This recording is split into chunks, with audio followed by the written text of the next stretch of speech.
And yes, again, good evening, good afternoon, or maybe even a good morning to all of you, ladies and gentlemen, out there in the virtual world. This is Virtual Autosports here live on Twitch TV, getting ready for some Forza Motorsport 7 action. Whether you've got it for the Xbox One or the PC, this league is here to accommodate you, and we've had some great action through the month of December. It's going to conclude here, not tonight, but next week. So we've got 2 more weeks of racing, 3 races in total. And like I mentioned, we'll take a look at that schedule here shortly. But there are the all too important standings. AMS Huracan. Yes, I know I've been saying Huracan, and I know the H is silent, but that's just my initial instincts to just throw out the Huracan out there. The Huracan, AMS Huracan, there at the top of the leaderboard with 192 points, followed by Crimson. Crimson at 188. AMS Storm 1919 at 186, Cratrim at 182. So those are the 4 drivers that you really have to look to be in the running for the championship. That is not to say if something tragic happened to these top 4, that Fountain, Chaos Fox, T-Phrase, Fear the Fun, Barf Monkey, even Slipstream couldn't jump up into the mix there, the top 4, but highly unlikely. Highly unlikely. And as I take a look at the lobby right now, we've got Huracan in there. Let's see, is Crimson in there? I don't yet see Crimson. Well, actually, no. Crimson has changed his name, right? That always throws me off when in mid-season change the name. I don't think he has, and I don't see him in the lobby. Cratrim is in the lobby. AMS Storm I saw earlier. I don't see him right now. Perhaps, or at least I thought I saw him earlier, perhaps making a few adjustments or something, and going to hop back into the lobby.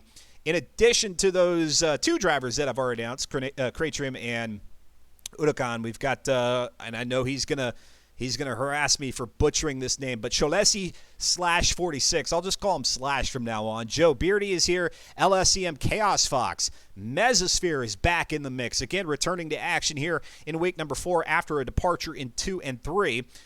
Soul Motion Fire, our ringleader for the events here tonight. DOR Corvid is here. Fear the Fun. DJ Hocus.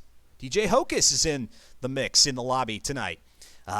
In the mix. Pun not intended there. DJ Hocus in the mix.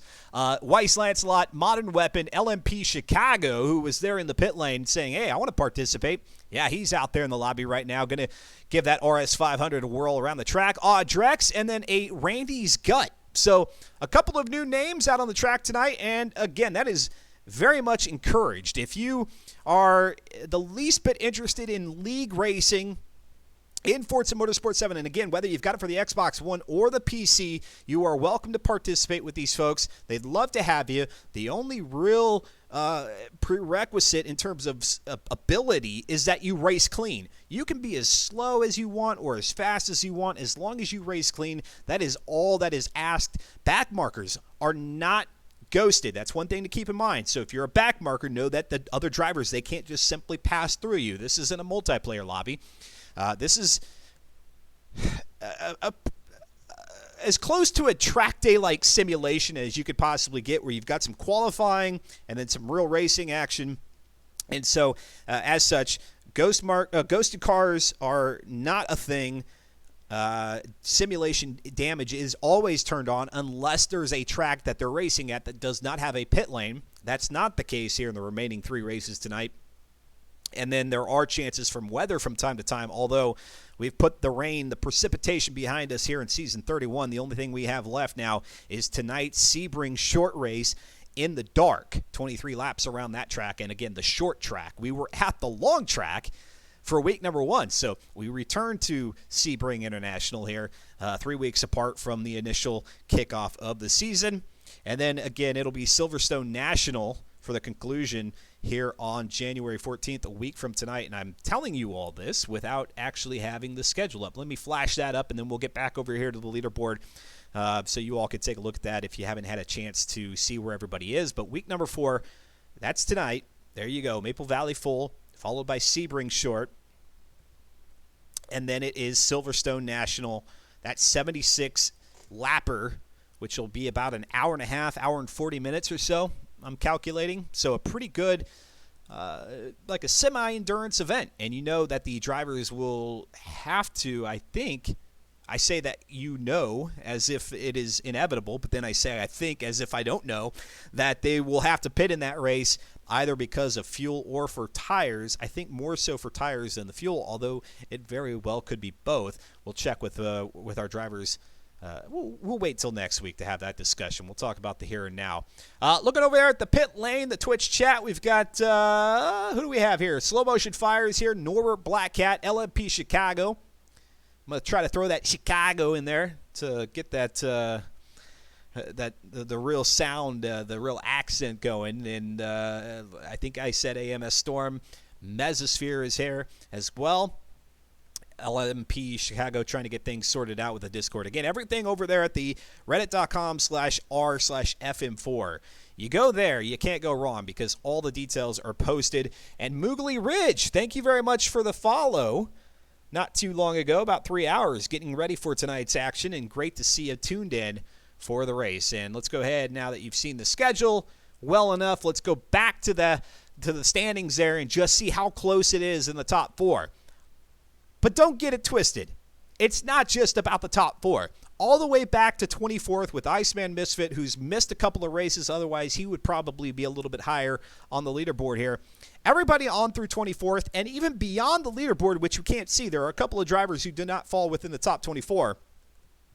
Everybody is fighting for as high a finishing spot on the leaderboard as they could possibly get. So if you're racing, or if you're thinking about racing with FM4 and you're like, well, gosh, I don't want to see myself so low on the leaderboard, or I don't want to see myself in a position where I may not even make the leaderboard because I'm past 24th place, it doesn't matter. Get out here and race with these folks. Have a good time.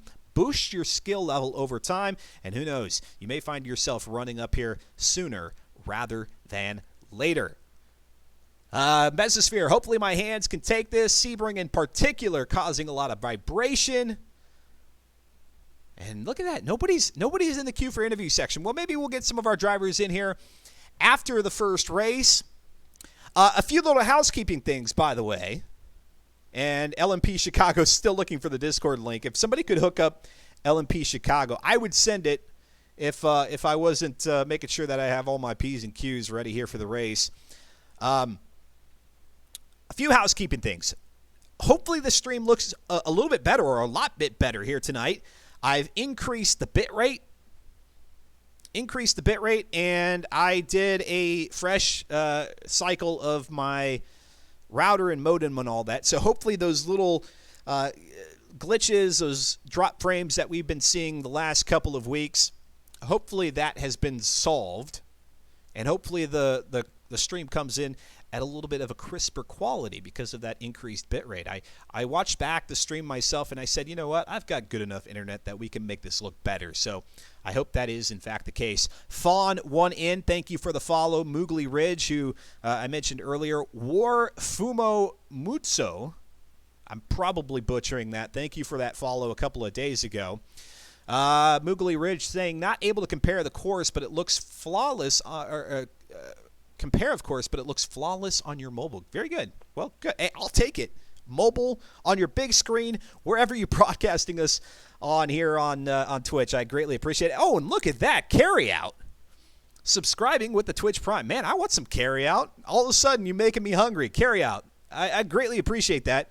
Let me just preface for everybody else, and carry out, again, with the Twitch Prime, too. Thank you. I only broadcast on Tuesdays, so I don't mean to disappoint you in that. And so if you're thinking about using a subscription, I am certainly appreciative if you use it here, but I would encourage you to consider that because I only broadcast on Tuesday nights, that maybe you use that somewhere else. Carry out. I hope that doesn't make you all of a sudden feel disappointed in your subscription. Trust me, you can enjoy the icons, the emotes, and all that. And then who knows? Maybe at some point down the line, much like we had in the past, maybe there will be more broadcasts in the future. We'll see. Joe Beardy, I have the voice of a monster. Thank you. Appreciate that. Moogly Ridge with the with the angel wings. All right, it looks like we're getting dangerously close to racing here, folks. So let me go ahead and flip it on over so that you all can see what's going on.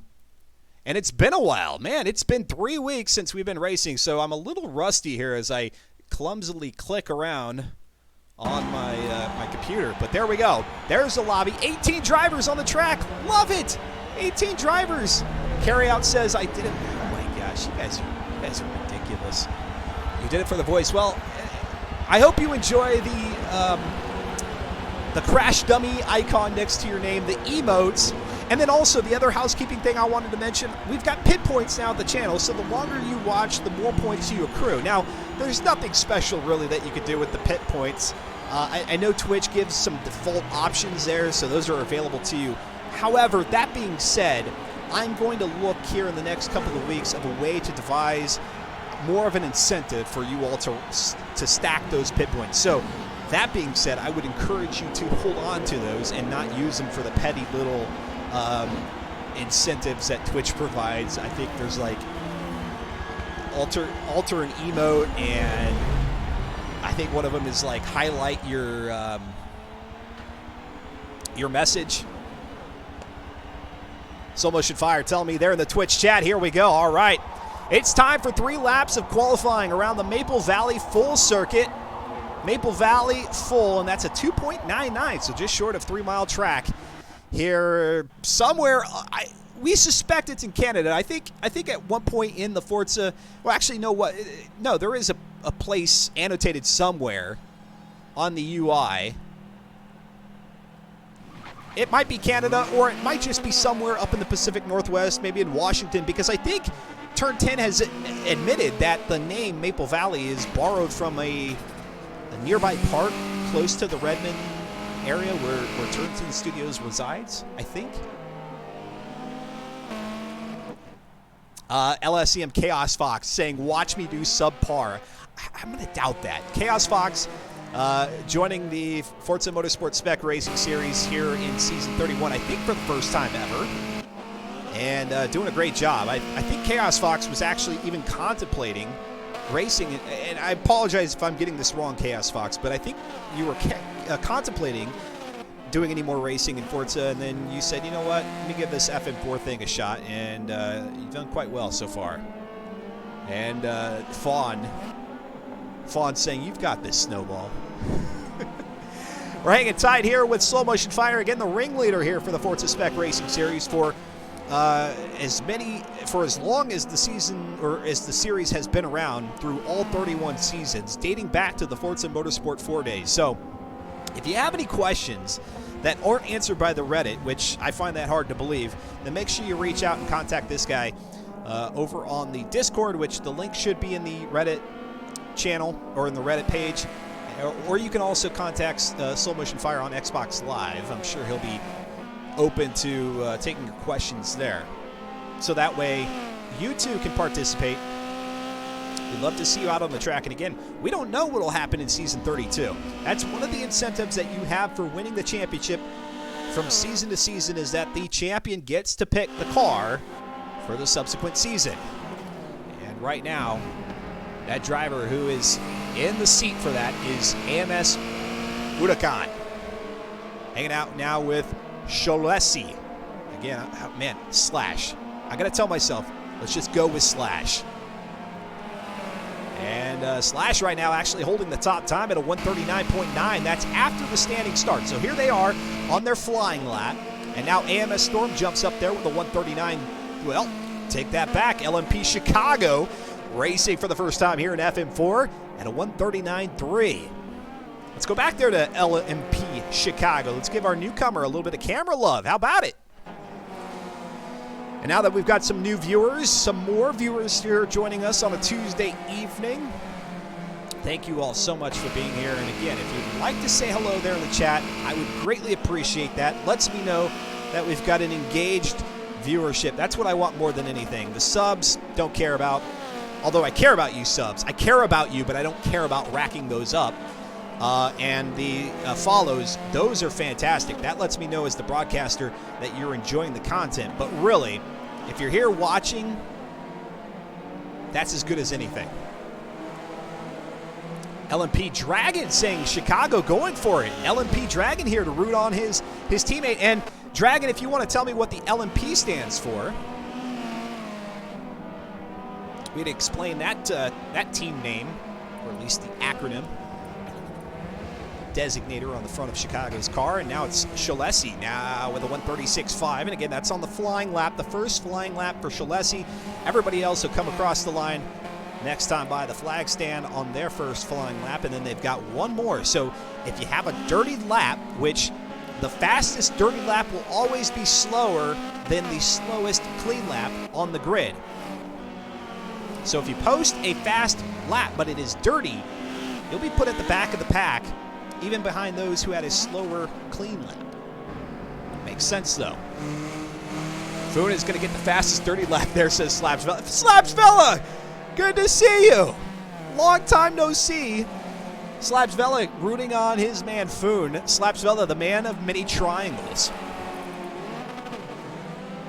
And getting a loading screen here. Hopefully it'll come back. And you notice there, Randy's gut silhouetting there as he and LMP Chicago are side by side virtually on the track, because in qualifying, the way we get all these drivers qualifying together is that they are ghosted when they start to encroach upon each other's space, thus allowing them to continue on the fastest line of the track without colliding with each other. The trick that presents, though, is that you still have to see through the ghosted image of another car. Can prove tricky, especially here at Maple Valley, where you've got the S's right here. You see DOR Corbin cut right through the grass. That'll be a dirty lap for him. And hopefully his first flying lap was a clean one. Mesosphere saying dirtied it with a sad face.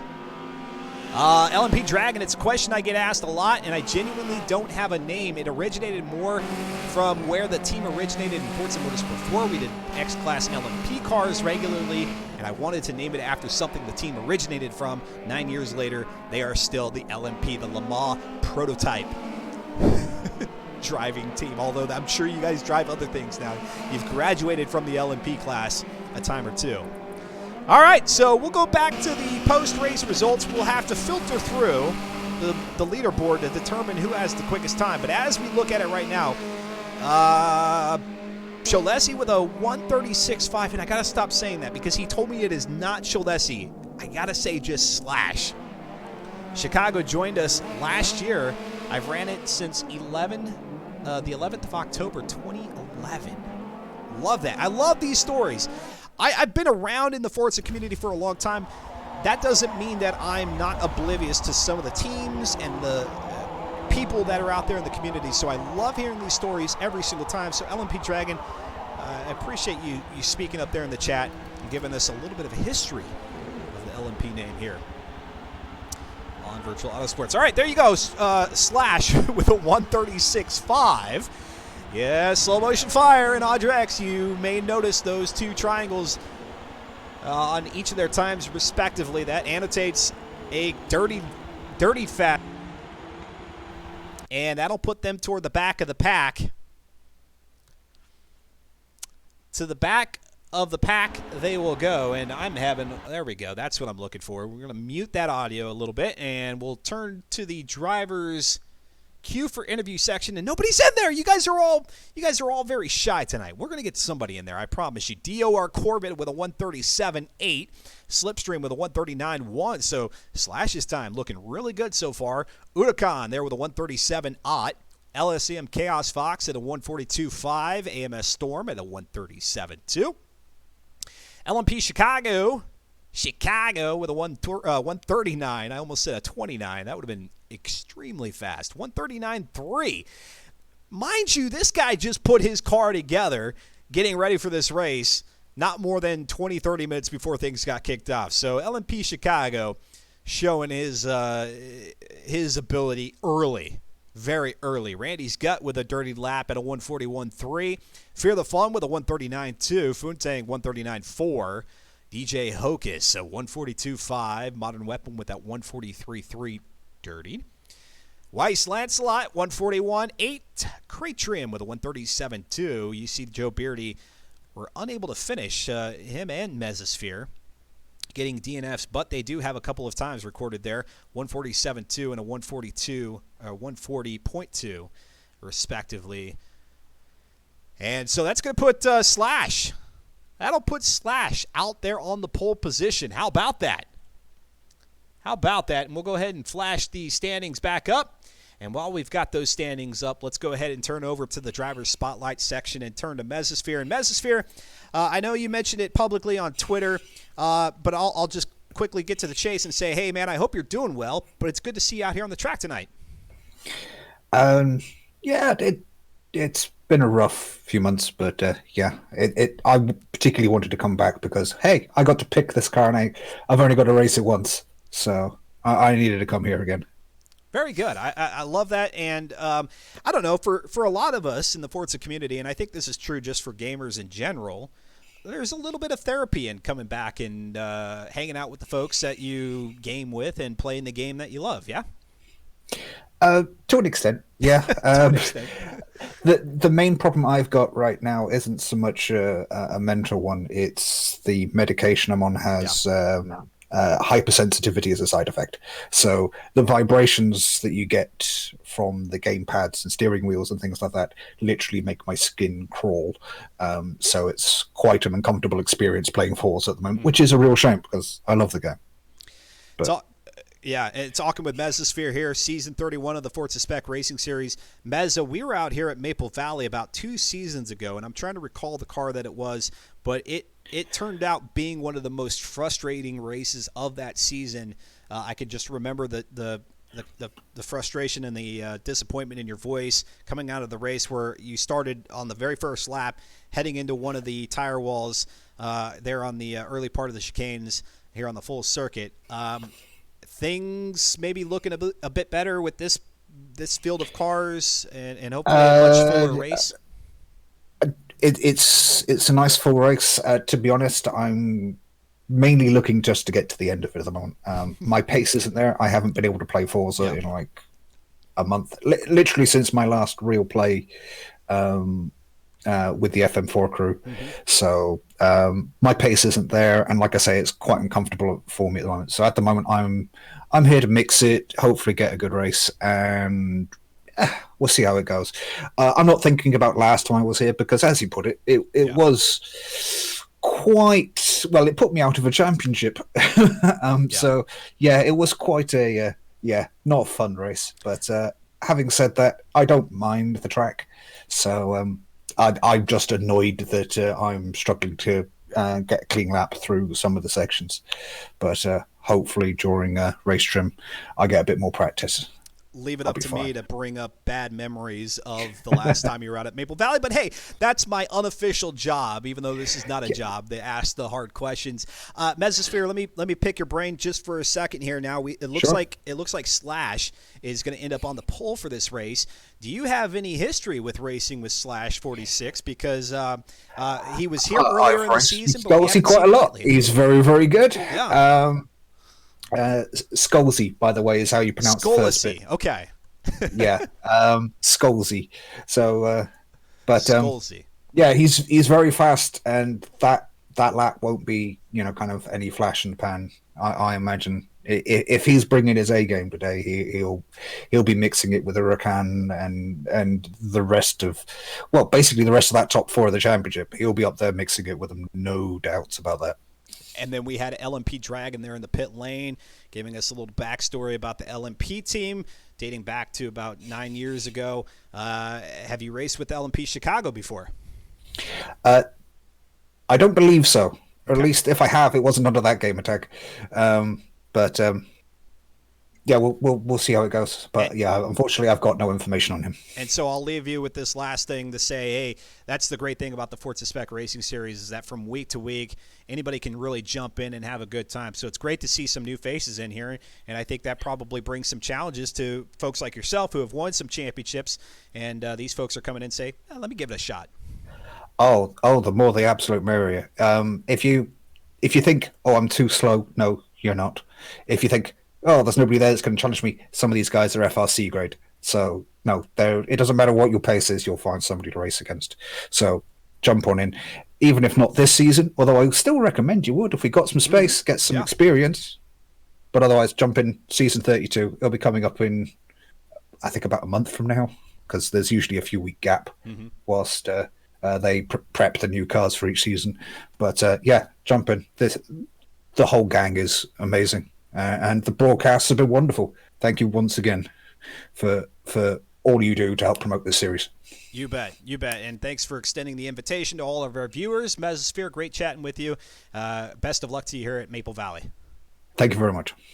All right, there we are talking to Mesosphere in our driver spotlight here on Virtual Autosport before we get ready for the 19-lap race around Maple Valley Full. And yes, I did bring up the horror story that was Maple Valley the last time we were out here about 2 seasons ago with Mesosphere, who was in the running for the championship, and things went all awry a couple of turns in. So hopefully things are a lot better, although Meza is out of the running here in season 31. But like he said, it doesn't matter what point of the season it is. It doesn't matter how quick you are. Get out here and race with these guys and gals. Promise you'll have a great time. Here we go. Race number 1 for the evening. Not the penultimate race. That'll be the next one out at Sebring before we wrap things up a week from tonight. But our third to final race of the season. And again, those 4 spots, the top spots between Udakan, Crimson, Storm, and Cratrium, very much up for grabs. And looks like the organizer, Slow Motion Fire, is going to have to make a few adjustments here to the race before we get going. So we'll hang tight right here. LSEM Chaos Fox and LMP Dragon just with some ahs. I hope you all had a safe, wonderful. Slow Motion Fire saying they lost a driver, so hang in tight 1 second. Yes, we do have 18 drivers. Well, we did lose one, so we'll hopefully have 18 here in just a second. But hope you had a great turn of the calendar. If things in 2019 weren't at their best, do hope that this 2020 is better for you, the start of a decade. Yes, I know, it's just the flipping of a calendar. We do this every 365 days, and really it doesn't change a whole heck of a lot, but it is kind of a mind thing where you're like, hey, the beginning of a year, let me try to do something different. Let's give it a shot. Let's see if we can't make 2020 a better year than 2019 and 2018 and all the years before that. But even if you had a great 2019, why not go a step up the game, take it to another level in 2020. Yeah, the proverbial, the very cliche, taking it to another level. Make that happen. LSEM Chaos Fox Esports ready. Good old Forza, stable Forza stuff there, says Fawn.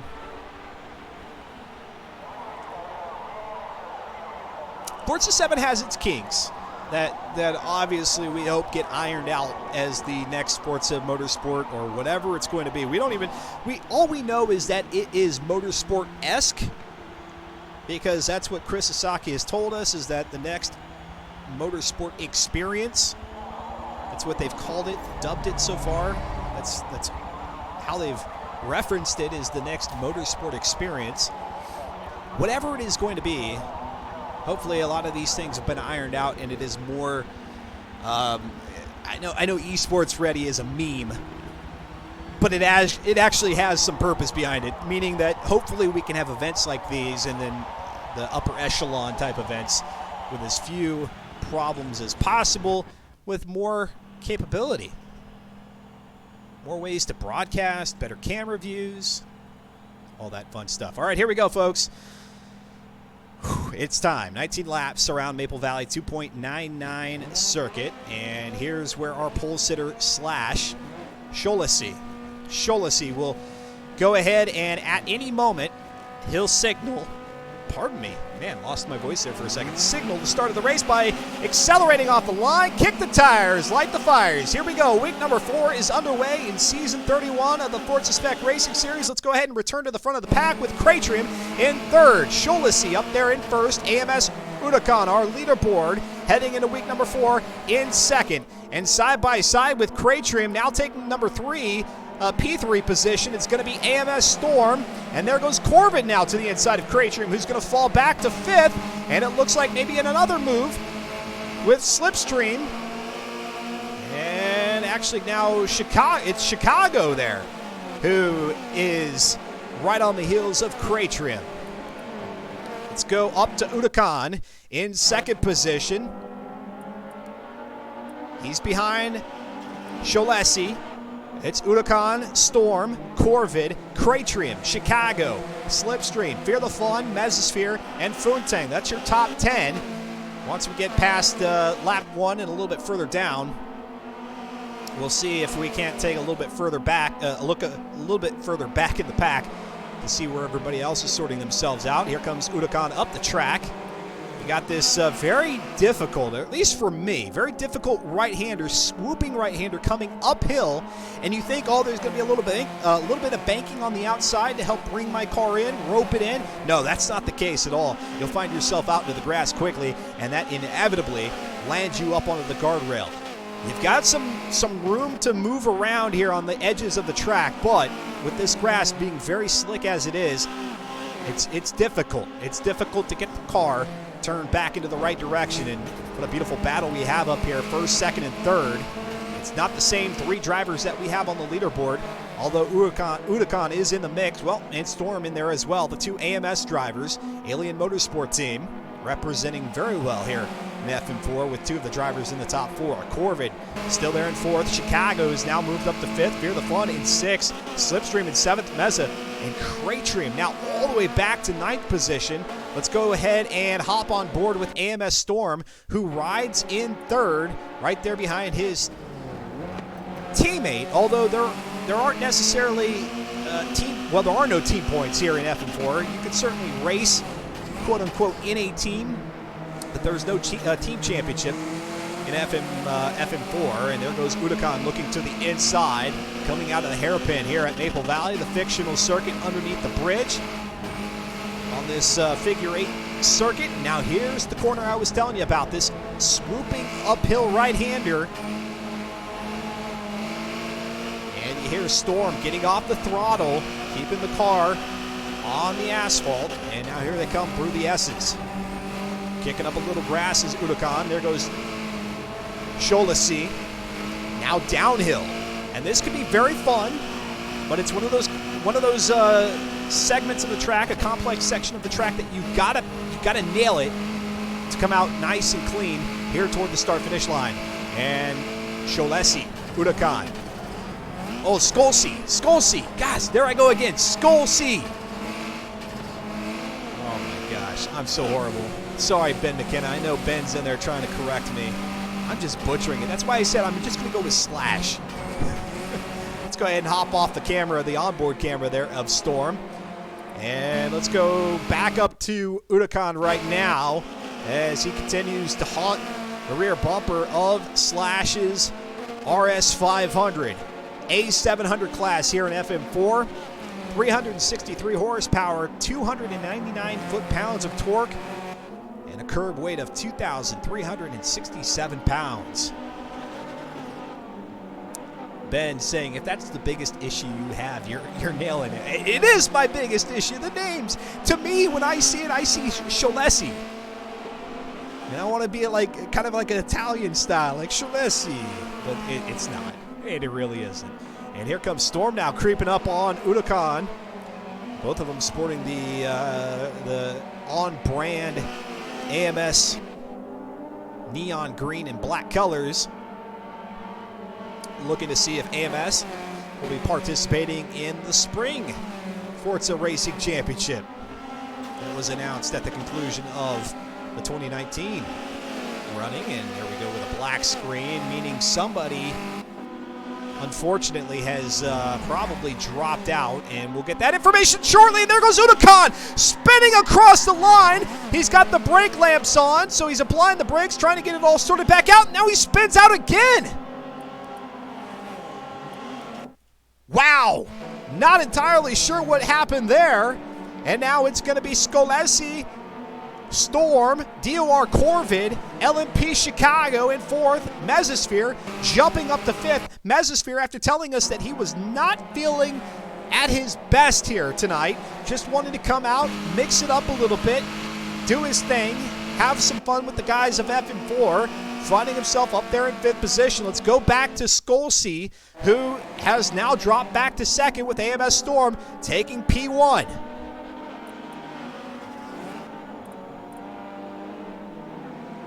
And it's not that Udakan got himself turned around coming off the hill toward the start-finish line, but even after he got it corrected, swung it back around again here in the rear-wheel drive. It's only 363 horsepower,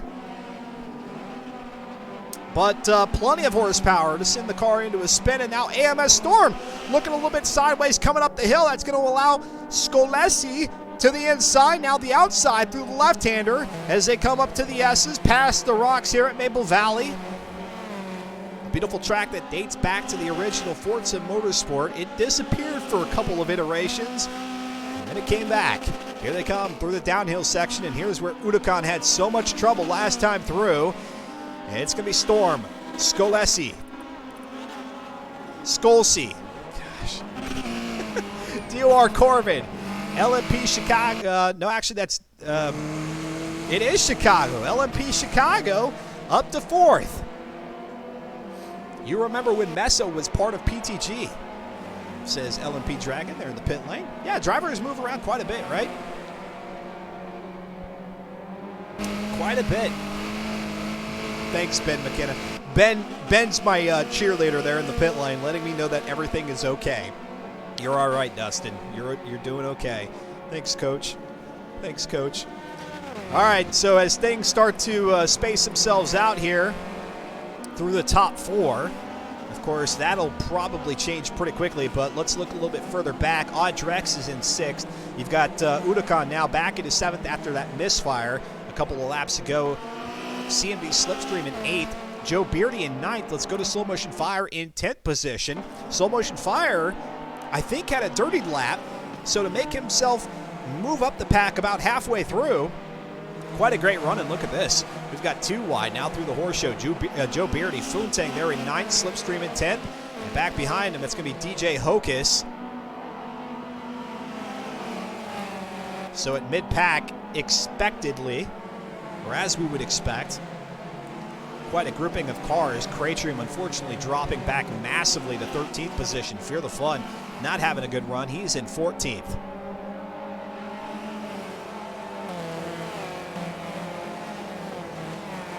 Back behind him, that's going to be Randy's Gut in 15th. First time here in the Forza Spec Racing Series. Weiss Lancelot in 16th. Modern Weapon in 17th, which means we've lost a couple of drivers. LSEM Chaos Fox being one of those, and we have another. No, LSEM Chaos Fox, the only one we've lost here in race number 1 of the night.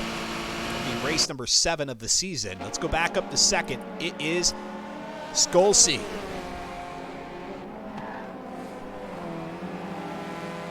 Moogly Ridge there earlier saying ouch as Udakan went through that spin.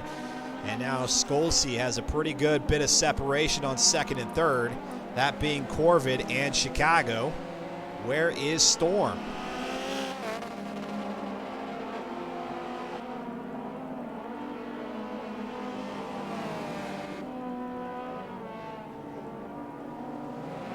It appears we have lost Storm.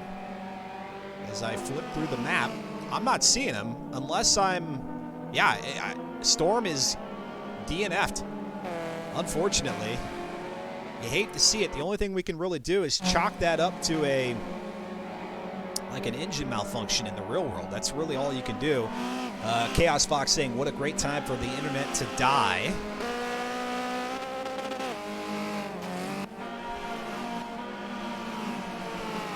And then, of course, the only thing I can think about is Guns N' Roses' Welcome to the Jungle.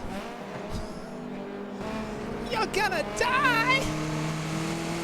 DOR Corbin up to 2nd position. Corbin raced earlier in Season 31, has been gone a little bit, so he doesn't necessarily have himself in the running for the championship. And actually, I might be misspeaking. I think that's DOR Nomad who participated earlier. I don't see Corbin on the leaderboard, although he could be one of those that isn't on the leaderboard.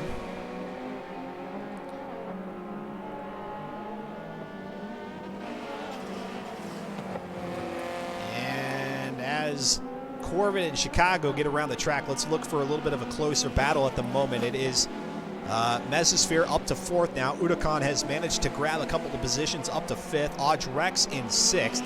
Joe Beardy in 7th. Slow Motion Fire is 8th. DJ Hocus in 9th. Funtang is 10th. Randy's Gut in 11th. And actually, all of our closest battling is up here toward the front. Let's go to Odge Rex in 6th position as Udakan has gotten around him. Odge Rex in the AMD Risen car.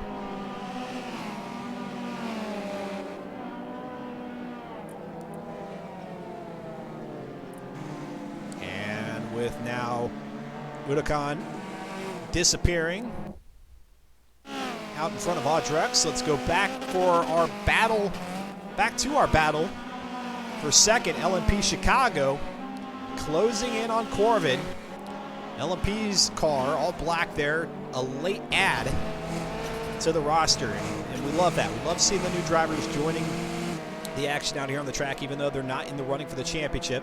Get some familiarity with the guys and gals around you here in FM4, and then show up in season number 32. Everybody with a fresh slate, clean goose eggs in terms of points, and make a run at the championship then. Of course, it'll be a whole new car with a different setup. Everybody has the same upgrades. You can customize your tune.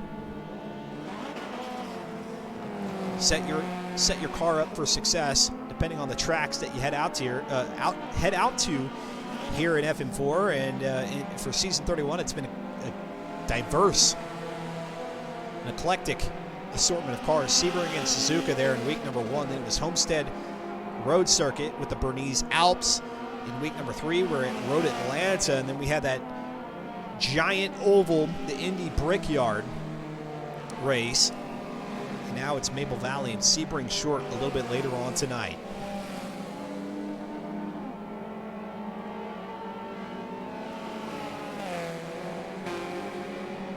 Great having you. I'm Dustin Moore, broadcasting to you live here on Twitch TV, of course, unless you're watching this on demand. And if you miss any of the action, we'll have the rerun happen almost right after the broadcast tonight. I'll tighten it up a little bit so that you don't have to go through the countdown.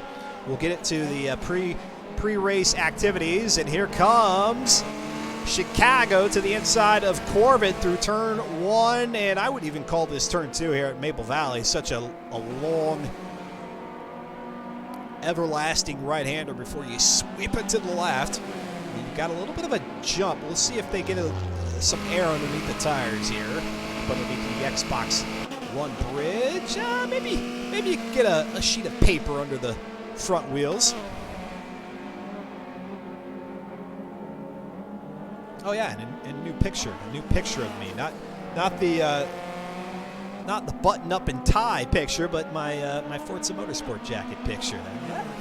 Changing things up a little bit here for 2020. LP Dragon, by the way, thank you very much for that follow. A lot of action early on in this race. 19 laps at 20th will be a cooldown that you see there in the upper left-hand corner. So about 11 to go as they're on the 9th lap of those 19. We saw Udakan get his car spun around back there on lap 3 or 4. He has now moved himself up to 5th position after getting around Audrex. Next one up, if he can catch him, is going to be Mesosphere, who again said he was not on point, but was out here to have a little bit of fun here on a Tuesday, or for him, across the pond early Wednesday morning. He's running in 4th with Chicago and Corvid. 2 new names here in the Forza Spec Racing Series. There goes Chicago to the inside. Corvid's going to maintain that midline and then drop it back down toward the apex, effectively closing the door there on Chicago. The battle continues. We'll keep the camera here for as long as this one plays out.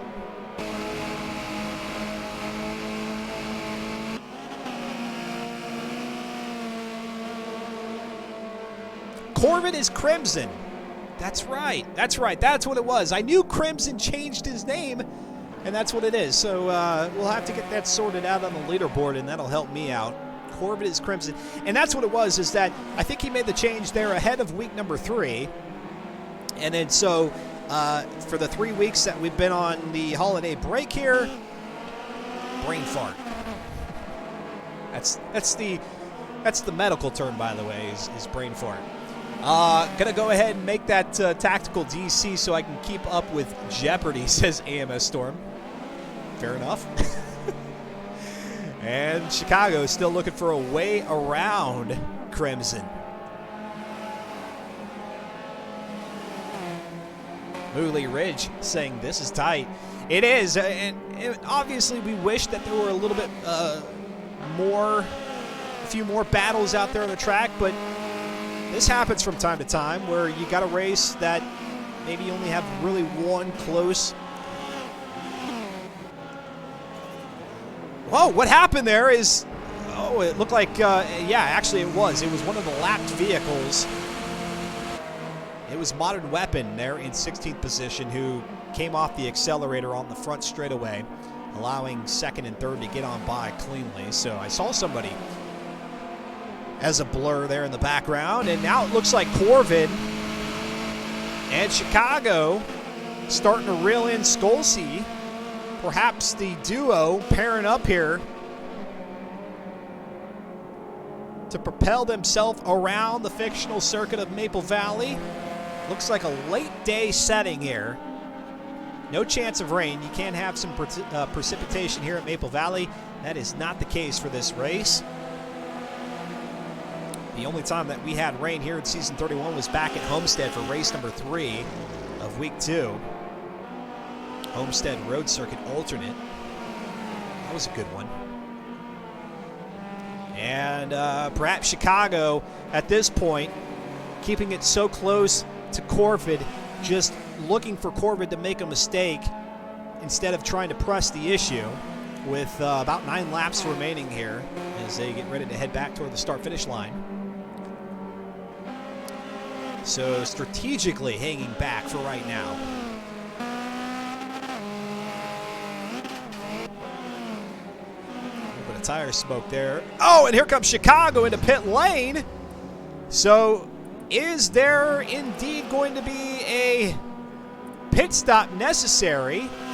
I'm not quite sure. LMP Chicago is in with 85% fuel and only 45% up on the front tires. So that's going to be a devastating maneuver. And Chicago, being new to the series, perhaps he's mistaken in thinking that a pit stop is necessary. That is not the case. And that's going to knock him back a peg or two and leave Corvette all on his lonesome to try to track down Scholesy. Mesosphere now jumps up to 3rd. Uticon into 4th. Audrex in 5th.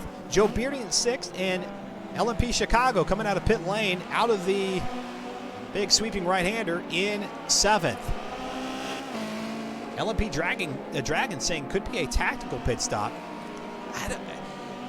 I could be wrong. I could absolutely be wrong, but I find it hard to believe that that it's going to be necessary here through the remaining 8 laps of this race, the 19-lapper, that 20th being just a cool-down lap.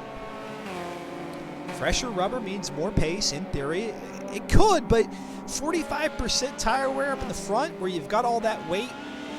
Well, I say all that weight. The car has got a 51% weight distribution, if I remember correctly. But even then, those front tires are digging in, but they should be good to go the distance. And now Corvette screams on past Scholesy, who seems to have just yielded. And perhaps Scholesy having a bad exit out of the downhill section back toward the start-finish line. So now Scholesy back to 2nd. DOR Corvette, or as we previously knew him as, Crimson, up to 1st. Mesosphere 3rd. Let's go to Uticon, who's going to be trying to get around Mesosphere here shortly as they go through the, I'm going to call it the infield area. And oh no, we got quite a few black screens. AMS Storm saying he's not thinking it would warrant a pit stop. And I'm on that same train of thought. I don't think it was going to be necessary, and we'll see if LMP Chicago, maybe we'll get him into the driver's spotlight next time through after the race and get what his thoughts were. Looking at the ticker as it scrolls through to see who we've lost. Fear the Fun has now fallen out. Fear the Fun, AMS Storm is out, LSCM Chaos Fox. So 3 drivers now out of the running here in the 7th race of season number 31. And here comes Udakan looking to the outside. Now he's going to drop back onto the back bumper there of Mesa as they get ready for the downhill section. And I don't care how good of a racer you are. That's got to be a little bit intimidating to have somebody on your heels like that. You see the Lazarus emblem there on the backside of Mesa's car. He's a livery artist for that team. Powered by the Elder Gods, too. AMS Storm says if he had additional damage, then sure, but with the tire wear only impacting pace after about 75%. Yeah, and he had no damage anywhere else. As a matter of fact, he had made a very clean entry into pit lane there. Here comes Udakan to the outside. Now he's going to do the switchback to the inside, up over the hill underneath the Xbox One bridge, down the infield straightaway, up toward the covered overpass. And let's see, they're going to go side by side, wheel to wheel. And look at that. Udakan, after having a devastating blow to the race earlier on, able to recover and puts himself into the top 3, at least for now. And I know I could have done it on any one of the other bits of action that we had in this race, but let's go take a look at that on the Virtual Autosports instant replay.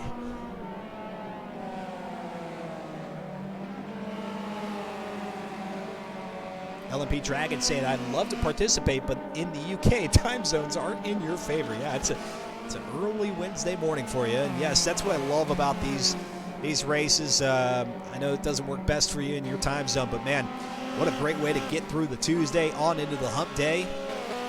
Get halfway through this one. And here comes Udakan now down the hill. And with 5, make that 4 laps remaining in this one. Look at that. He's going to go past Skolsey, who once again ducks out of the way. So it's going to be Corvid, who is just all by himself right now in front. P1, Udakan up to 2nd. Mesosphere, make that a double pass on Skolsey. Mesosphere up to 3rd. Audrex, LMP Chicago, has now crawled up to 6th position after making that pit stop. Poorly advised pit stop, I should say. Moogly Ridge with the kapow. Slash have damage? I don't think so. I think Slash might be...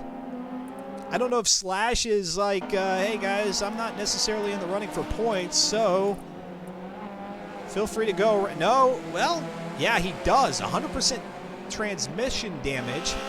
100% on the transmission, so he is struggling. That would explain that. That explains it all, running there in 4th. And I don't know if maybe he's just parked it into 1 gear and he's going to see how well he can finish. His next closest competitor is Audrex and Chicago back there in 5th and 6th respectively. We'll see if any one of those guys are going to be able to catch up here in the remaining 3.5 laps. And the tires are shot, says Dragon. Yeah, they're on the high side, but I think everybody's dealing with that. So the tires should be a moot point with everybody having to deal with that. Of course, the exception being Chicago. I'm not going to say it's the worst decision because Chicago should be able to grab himself maybe a top 5, possibly even a top 4, depending on how Skolsey does through the remainder of this one. But I would have to wonder if he would have held on to an additional 2 spots if he just stayed out there on the track. And it looked like somebody was off. No, that was just maybe a little bit of dirt being kicked up by the wind or so. It's DOR Corbin in first, Unicon in second, Mesosphere in third, Skolsey in fourth. Chicago and Audrex. Let's go to Audrex. They're in sixth position as Chicago has now made his way around. So Audrex holding on tight to sixth position with Mesa and Chicago. And even Unicon getting around him in this one. These cars don't feel the tire wear past 80%, says Chaos Fox, and love getting that bit of insight from some of our spectators. And for everybody who's tuned in watching, thank you so much for being here. If you're enjoying the content, please click that follow button. Lets me know as the broadcaster that I'm doing something right. And we'll be back at it live for the conclusion of season number 31 next Tuesday, 8 p.m. Eastern time. But yes, we've got one more race after this, so hang tight. No reason to go scampering off yet.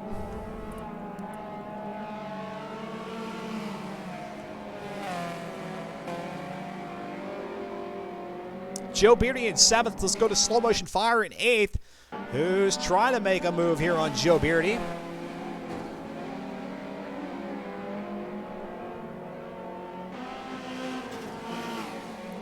There've been 2 laps of noticeable wear, not enough for what, a 30-second pit stop to cover. Yeah, and that's how I'm looking at it. Is Chicago, he's gaining some ground, and he may get himself a couple more positions. He may gain those back, but where he could have finished and what he would have been dealing with if he just stayed out on the track, I don't know that it was justified to go in. But again, different strokes for different folks. Different drivers have different strategies, and who knows? One of these days, one of these strategies, I may be sitting here thinking, oh, that was a silly move, but then I'll be eating crow. And that's happened more times than I'd like to admit. Let's go back up to the front as now Audrex is closing in on Skolsey, who has that 100% transmission damage. Chicago already making a way around, so Chicago now up into the top 4. And let's see if Audrex can make it happen. I suspect he can here with 3 laps remaining. 2.5 for him. Chicago is 4th. He might have a lot more damage now, says LMP Dragon. DOR Martin in here saying, to be frank, overtakes on track here are quite impossible. He had to try something. I can appreciate that and respect that as well, is that this track is pretty unforgiving if you make a mistake trying to make a pass, especially in this section, and that's exactly what's going to happen with Audrex going into the tire wall, although that's not the worst.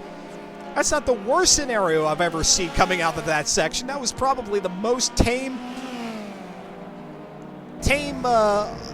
into the tire wall I have seen here at Maple Valley. And so Audrex now has 2 laps to try to get around Skolsey, who has that transmission wear. And with that said, let's go up to first position with Corbin, at least for now. And we'll hit back that Virtual Auto Sports instant replay with Audrex coming downhill in the AMD Risen car, unfortunately finding himself into the tire wall. Chaos Fox yells.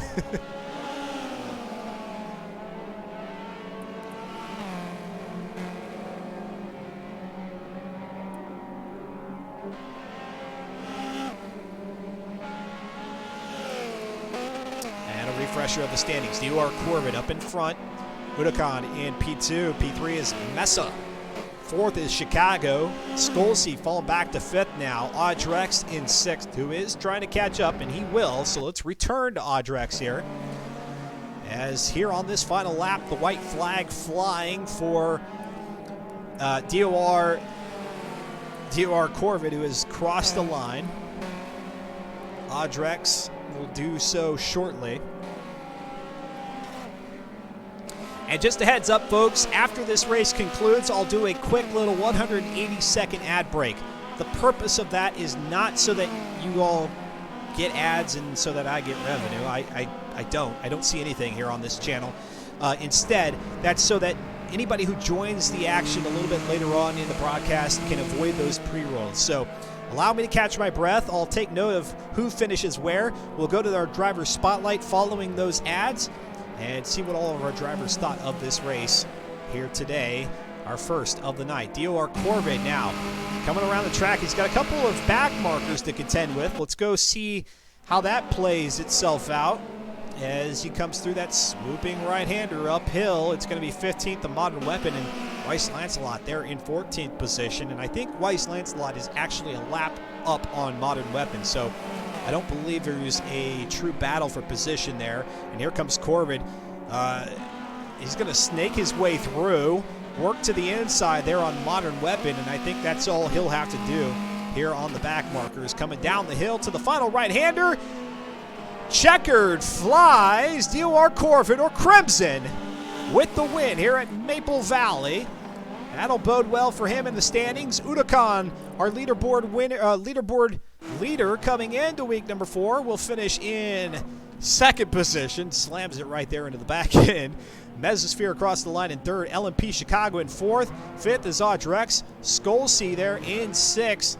Joe Beardy, let's go to Slow Motion Fire in 8th. Let's see if he's going to be able to make a move here on Joe through the final right-handers. You got the penultimate one down the hill. And a little bit of a kink there. And here they go, tucking into the right. Let's see if Joe Beardy's going to be able to hang on to it. He does. 7th and 8th. That was a Slow Motion Fire, and actually that was quite close. Fotang in 9th, Cratrum in 10th. Randy's Gut in 11th, DJ Hocus in 12th, Slipstream will grab 13th, Weiss Lancelot in 14th, Modern Weapon in 15th, and then we've got the DNFs from Fear the Fun, AMS Storm, and Chaos Fox. GG's in the pit lane there by Moogly Ridge and DOR Martin.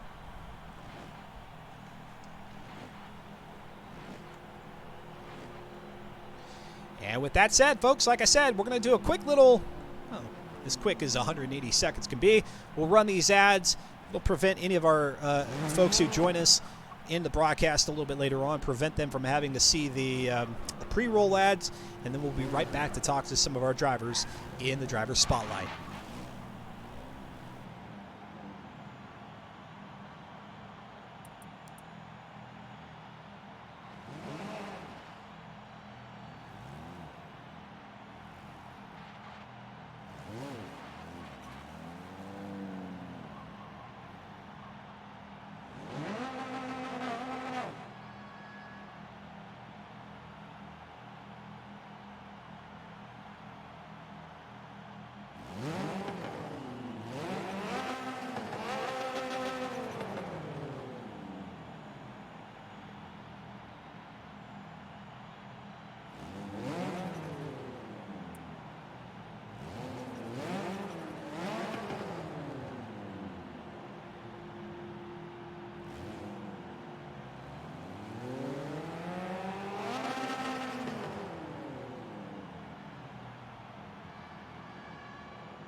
For those of you not currently getting any ads, thank you very much for tuning in to Virtual Autosports here live on Twitch TV. The conclusion of race number 7 of season number 31 has occurred, and now it'll be DOR Corvid. Well, Audrex is going to go ahead and do the victory lap for him. DOR Corvid picking up the win here in our first race of the evening. We'll talk to some of our drivers in the driver's spotlight, and then it's out to Sebring, the short circuit at night for 23 laps. We'll first start, though, with the 3 laps of qualifying.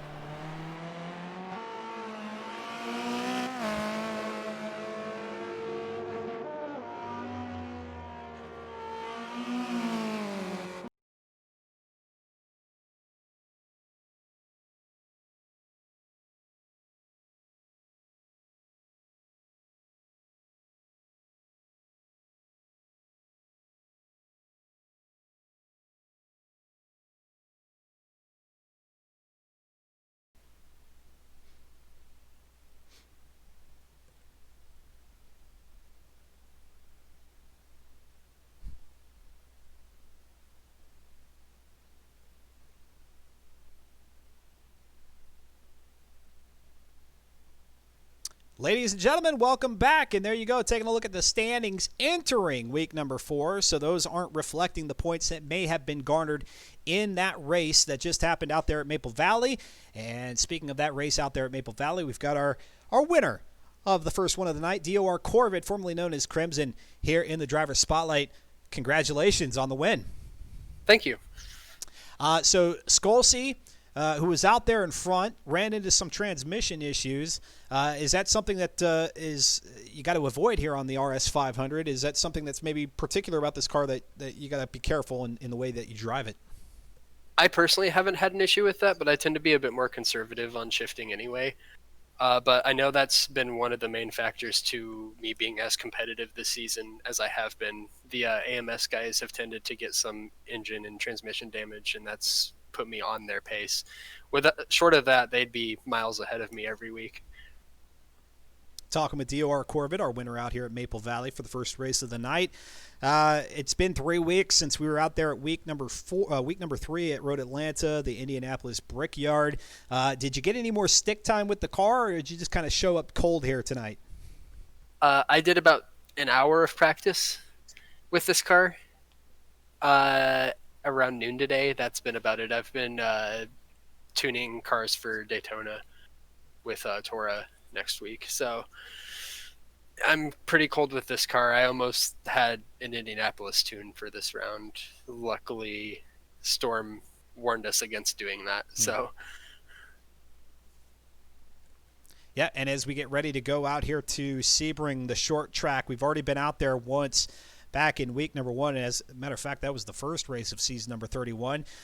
Is there any changing up of the tune that you've got to do out here? Pretty flat and level track. Of course, you've got all those bumps there in the Sunset Bend area. I'm conservative about making changes between these two tracks. I know it's probably going to be advantageous to do so, but I don't particularly have the skill to know exactly what I should do for the track, and I haven't built a second tune in advance for that. I just have my road course and oval tunes. And with that win that you picked up just a little bit ago, and then of course depending on how you'll do here at Sebring, it's going to be a close race for the finish, the finale, the championship next week. Yeah, it's definitely going to be exciting. I really hope the disconnects this round don't decide anything. That'd be a pretty unfortunate way to settle a championship like this. There's 4 or 5 of us that are in the running still. It's definitely a lot closer than Mesosphere's runaway last season. Yeah, it is. We'll see how the top 4 fare out, and of course, Slow Motion Fire will racket stack everybody on the leaderboard with the points and factoring in the drop week here immediately following this, and everybody can follow that scoreboard over there at reddit.com/r/fm4. I'll go ahead and have Nightbot drop that there in the chat. Corvid, again, congratulations with that win, and we'll see what you could do here at Sebring first with qualifying. Yeah, thank you for having me.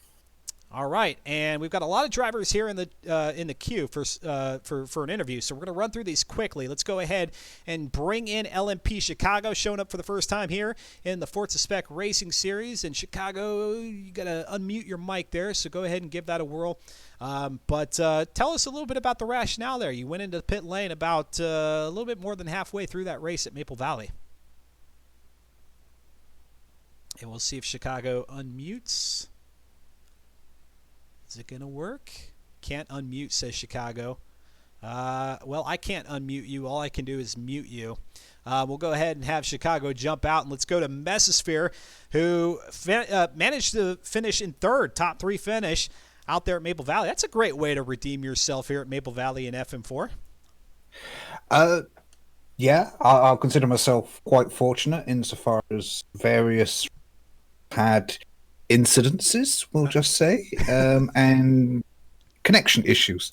Wow. I suppose, though, to finish on the podium, you've got to first finish, and you've got to keep it on the black stuff. That generally helps. So, whilst, yes, my pace was definitely not matching the guys in front, I'm quite happy with how it went. Chat with Mesosphere, again, finishing third there at Maple Valley. Now we head out to Sebring. It's the short circuit, but that means it's going to put you on the straightaways quite a bit. Is there anything about this particular track that you tune for to make sure that you're getting the optimal speed? And do you favor speed over handling here? Um, a lot of the time, yes, but for this particular car, you can't. There's nothing we can do to the gearing. Oh, Really, okay. it is what it is. So we can't adjust the gearing. You can adjust downforce levels, but I think most of us are running pretty low downforce with this car already. So it's set up for the streets, if you see what I mean. The best times. The most important thing is to try and actually tune the rear suspension so that it doesn't step out and that you get good drive off of the very slow hairpin and things like that. So as long as you can get good power down off of your corners, you'll do fine at this track. And again, talking with Mesosphere here in the driver's spotlight before we head out to for 3 laps of qualifying at Sebring Short at night. Any particular difficulties with this track at night? I know that the lighting isn't necessarily the best, but I think it's kind of a sunset type atmosphere, so it's not the darkest of tracks. It can be very dark. Yeah. It depends really on the timing. I mean, I'm fingers crossed, hoping it doesn't get too dark because, as you said, the lighting can be quite bad. And when you've only got the headlights of these things, then you've got to be very, very careful with them, Right. particularly with sim damage. They can get broken. Also, it does give one extra little foible. If you break your headlights and you can't see what you're doing and you pit, yes, they're repaired. But for you and you alone, no one will see you in the rearview mirror because you will still have no headlights to them. So you've got to be very careful once you break your lights because people just won't be able to see you behind them. Talking about the environmental risk that we have in this race with Mesosphere. Finishing third there at Maple Valley. Mesa, wishing you the best here out at Sebring. Thank you very much. Hopefully speak to you later. All right, we'll talk to suspect we'll talk to Mesosphere maybe after this race, and let's see if we can't get LMP Chicago. He looks like he's unmuted, and yeah, you went into the pit lane there, Maple Valley, a little bit more than halfway through the race. We were getting maybe some thoughts there from LMP Dragon saying a strategic maneuver. What was your rationale? What was your thought there? I would have kept on going, but I thought that we had to do a mandatory pit stop during the race, so. And I thought that was going to be the case. It wasn't a strategy. I just thought that we had to get a mandatory pit stop during the race. Yeah, and I'm going to hang tight here for just a second because it looks like maybe we're struggling with the frames. Perhaps it's coming back, and maybe I'm sounding a little bit choppy for you, so give me just a second here. It looks like we're all good. So, yeah, one of those things where new to the series, you think maybe I have to stop. You don't actually, in fact, have to stop. So with that being said, you looking forward to the race here at Sebring? Yeah, actually kind of am. I wasn't thinking that I was going to be able to run lap times of the top guys, but I wasn't far off. Yeah. Yeah, I did it. And with the amount of practice that I had, which is probably 2 minutes, and I didn't even get to put in a proper lap because the lobby got closed out on my first not even flying lap. Mm-hmm. But yeah, I'm actually looking forward to this. Good. Yeah, a little bit of a different track as we go from the Maple Valley circuit with quite a bit of undulation now out to the flat track of Sebring International, LMP Chicago. Your buddy Dragon was giving us a little backstory about the team. Any shout-outs, any hellos you want to throw out there before we get ready for the next one? Just a big thank you to Dragon for taking me in on the team and for actually introducing me to pretty much a second family in this community. Love it. Love those stories. And of course, anybody out there who is looking for a team, there's an assortment out there, whether it be LMP or any number of others out there. You can go over to the ForzaMotorsport.net forums, even the Forza Discord, and get yourself hooked up with a team. No matter your skill level, there's always somebody out there who's looking to add somebody into their ranks. LMP Chicago, great chatting with you. And now that you know you don't need a pit stop, we look forward to seeing what you can do at Sebring. All right. All right, and we've got 2 more here, so we'll go relatively quickly. Skolsey, I think I've got it figured out now. I know you corrected me last time, but I think I've got it sorted. Skolsey, transmission damage out there at Maple Valley, unfortunate. How are you going to turn that around here at Sebring? Well, I mean, it was a tough race. A little bit more than transmission, unfortunately. I tried to read the car a little bit, didn't quite go to plan. But you know what they say: to finish first you must finish. And unfortunately, that wasn't quite what I did first time round. It was a fun race, though. It was a fun race, and as our viewers are looking at the leaderboard right now, we don't see you on there. I think we had you early on in the season, had to disappear for a little bit apparently, and now you're back. So looking ahead to season 32, maybe here in about 3 to 4 weeks, any chance that we'll see you for a full season? We'll have to wait and see. I mean, I'd like to say yes. More racing is always fun, but I don't know. We'll see what the future holds. I mean, yeah, if I can keep racing, I'd very much like to. Just obviously caught up in some other bits and bobs that probably can't say a little bit too much about, especially not here. Yeah. Given who they're with, shall we say? Very good, very good. Well, I don't mean to hold up everybody as it looks like everybody's getting ready for racing. So, Skolsey, thank you so much for being here in the driver's Thanks for having spotlight. me. Good to see you back on the track, and best of luck at Sebring. Thanks, and you too. All right, there we go. So all the drivers who were in the queue for interview, Joe Beardy, I saw you in there. Unfortunately, it looks like you've hopped back out knowing that we're getting close to starting here. We've added a couple more drivers out on the lobby, so that'll be good. Looks like Born as Ghost is in the mix now, and T-Phrase, our buddy T-Phrase. Maybe we'll get a chance to talk with him at the conclusion of this one, and maybe we'll even talk to one or two after qualifying. So drivers, if you want to have a word in between the qualifying and the race, you know where to go, that queue for interview section after these 3 laps. In the dark, out here at Sebring, the short circuit, that's going to be a whopping 2.13 miles, so a bit shorter than our 2.99 there at Maple Valley. Being that it's in the dark, we'll see if that has an impact on any of the drivers during the qualifying session. Granted, again, all the drivers are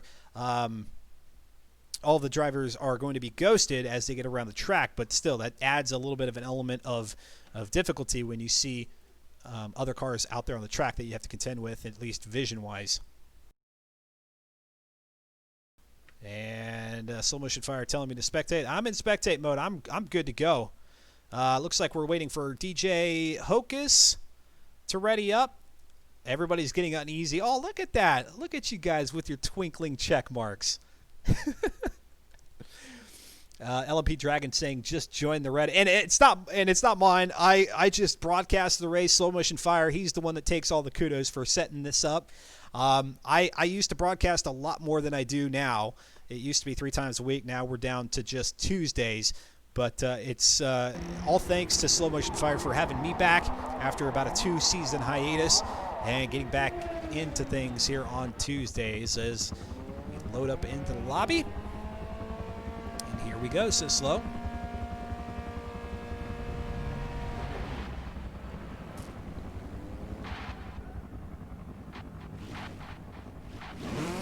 And first off the line, it's going to be Mesosphere.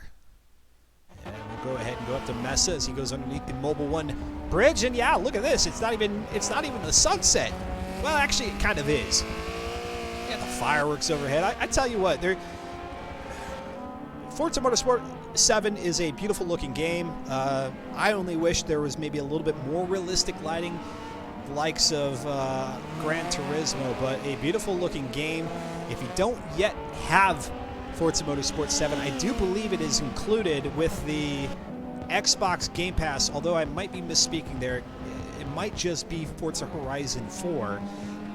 But if it's not part of the Game Pass and you're a car fan, a racing fan, and you would like to get involved in some league racing, certainly you should be able to find the game on a sale at some point. I know we just came out of the holidays where it most certainly would have been on sale.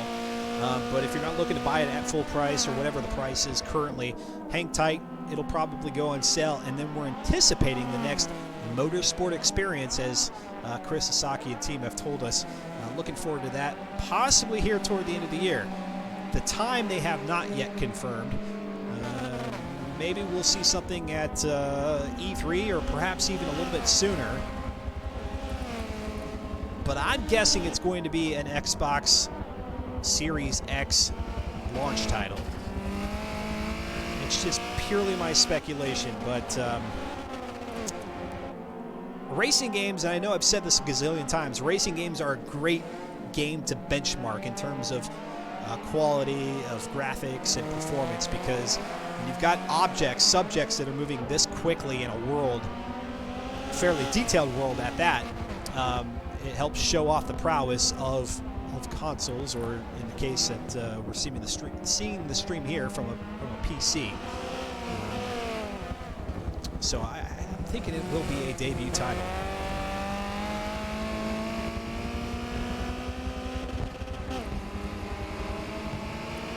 Top time currently belongs to Audrex there with a 120.2, and now it's going to go to Skolsey with a 119.2. And again, this is drivers coming off of their first flying lap.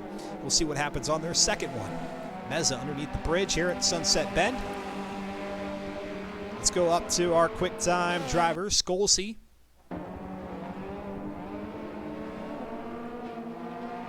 And now Mesosphere with a 117.9. How about that?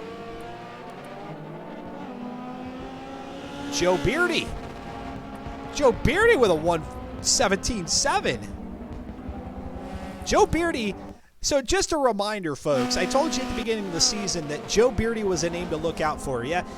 Now, I think he will tell you, me being the unbiased commentator that I am, I think he will, I'll say, and I think he will agree with, that it's been a disappointing season for him. Season 31 has. And so maybe, hopefully, Joe Beardy here can turn things around toward the latter half of the season. No, he will not be in the running for the championship, but then take that momentum into season 32 as they've now passed the line on their third and final lap, the second flying lap out here, and it's Joe Beardy with that 117, and now Skolsey with a 116.9. Let's go to Joe Beardy now, dropping back to the third. Quickest lap, and he's going to come sliding into Sunset Bend and get some grip there on the left-hand tires and through the corner underneath the Michelin bridge up toward the finish line. Storm said he DC'd. And Corvid, and I'm referencing the Discord here for FM4, so perhaps AMS Storm telling us that, and I'm trying to recall if AMS Storm had another week where he had to drop. So AMS Storm, I don't know if he's alluding to the fact that he is out of the running now this season, which is very unfortunate, since coming into this week number 4, he was in third overall with points. 186 to Crimson's 188 and Udacon's 192. At any moment now, we'll get the lobby jumping back out to the menu and take a look at those previous race results, which are the qualifying session that we're seeing here, and we'll try to make heads or tails of who is where. And there it goes. All right, drivers, if there's one or two of you that would like to chat in between the qualifying and the race, happy to do that. Otherwise, we'll catch you on the back end after things have wrapped up here in week number 4. Mesosphere with a 117.189. That's just behind DOR Corvid at a 117.1. Joe Beardy with a 117.7. So Joe doing quite well, but falls back a little bit. He'll be just out in front of Funtang by 4 thousandths of a second there. Funtang with a 117.748. Chaos Fox with a 118.9. Slipstream 118.4. Fear the Fun 118.3. 117.2 there by Chicago. So that'll put him back on row number 2, I believe. Soul Motion Fire with a 119.1. Ghost with a 121.0. A 120.4 by Modern Weapon, albeit a dirty lap. DJ Hocus with a 118.7. Cratrim 116.7. Audrex 118.5, dirty. Randy's Gut with a 120.9. Skolsey 116.9. Weiss with a 124 odd. Udacan 116.7. Storm 117.1. And T-Phrase with a 119.0. And I see LSCM Chaos Fox in there. LSCM Chaos Fox. After qualifying there, let's go see how you did. Where are you? There you go. 118.9. That'll put you, what, 3-4 rows back? Pretty satisfied with that? I'm all right with it. I Yep. mean, a lot of fast guys here. I just need to make up ground for my my abysmal performance in the last race. It really didn't help that uh, Maple Valley is not my strong point at all. I do not like that track. You and me both. Uh, I had an incident like not even the second lap. I ran wide trying to steer clear of Audrex, and I hit the wall. And I'm like, okay, I'll deal with the car. I got this. I got this. And what happens? Internet problems. So, Mm-hmm. yeah, that was just one after the other. So, this race, I shouldn't have any internet issues that anymore. That's all situated. That's squared away, and I feel way more confident on this track.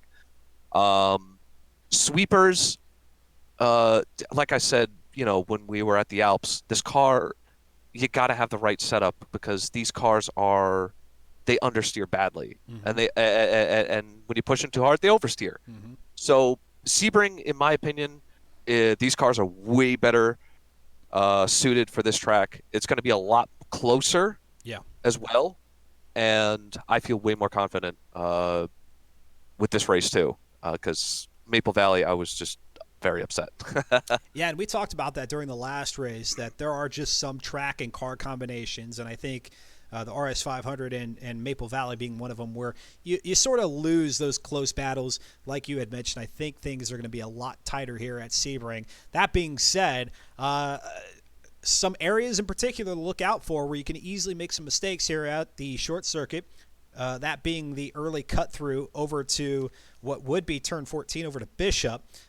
It's a tight area, especially here on lap number 1 with all those cars going in together. So how do you set yourself up for success there? Not to get booted off the track, but then also to keep yourself out of trouble and not get in the back end of somebody else's car. Usually what I do, if it's crowded, I usually tend to stay wide. I'll tend to stay wide because I know my braking line is usually different from everybody else's, but usually running a little bit wider, and if you know someone else is gonna try to be quicker through those turns, it's kind of better to give up positions early on in the race and then work your way back up. That's usually what I like to do. I'd rather stay out of someone's way who's gonna want to dive bomb the corners a little bit more than I do, rather than risk being hit or punted off the track or cause an accident. Um, I see lap 1 and 2 being really, really hectic. It's going to be exciting for you, but it's going to be hectic, and I just want to keep the car's nose clean, and hopefully I'll have a good position. Come the end of this race, I qualified not too good, but race conditions, this track I do a lot better, so it's going to be exciting. Talking with LSCM Chaos Fox here in the driver spotlight, and you got to love it as a spectator when the driver tells you that it's going to be interesting out there for us as viewers, and they've got to keep their noses clean. Chaos Fox, one word. Now that we are 7 races in, about to go into our 8th, and the finale a week from tonight. One word to describe your thoughts on the RS500 in this configuration here through season 31. Frustrating. Frustrating. The understeer. And I'm sure there's other aspects of the car, yeah? Oh, yeah. The understeer is probably the most biggest problem. And then second, if it's not understeering, it'll snap right around. So, I mean, the car is challenging, but it's frustrating. Good chatting with you, LSM Chaos Fox. We hope to see you maybe across the finish line this time around after that disconnect. Yes, Best of luck to definitely. you there at Sebring. Thank you. All right, we'll throw Chaos Fox back into the Racers Lounge, and it looks like all the drivers getting readied up. Udokan yet to ready, and Chaos Fox, of course, he will be here shortly after chatting with us there in the driver spotlight. Looks like almost everybody's ready to go. Couple of extra drivers here in this one. Born as Ghost and T-Phrase join the mix, so look for them out there on the track. They'll do their thing. 23 laps here at Sebring in the dark.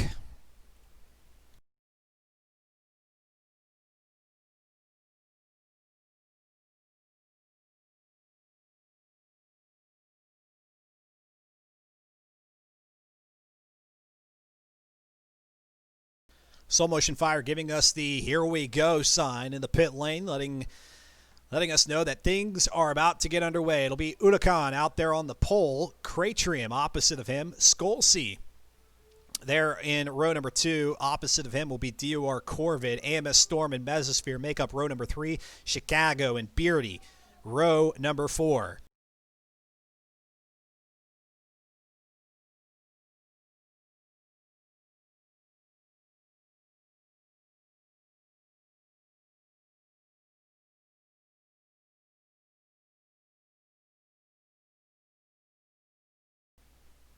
Soul Motion Fire going to go ahead and make sure everything is A-OK. And there comes the countdown. We'll give you all a little bit of audio.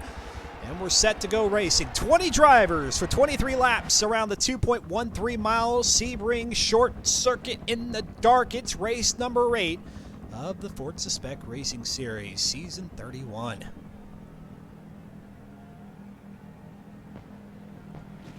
It'll be Udakan who's going to give the signal that the race is starting as they sit on the line. The headlamps gleaming off the roadway there. You see a little bit of a twitch by Skolsey and Craich. Actually, yeah, it's going to be Crimson there. DOR Corbin, and here we go. Kick the tires and light the fires.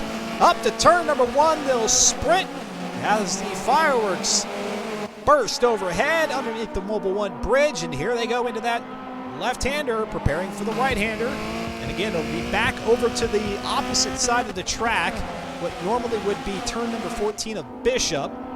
They'll come through that and up to a left-hander after this tight area, and it looks like everybody's going to get through cleanly. Let's go back a little bit. Let's go 2-6 with Chicago.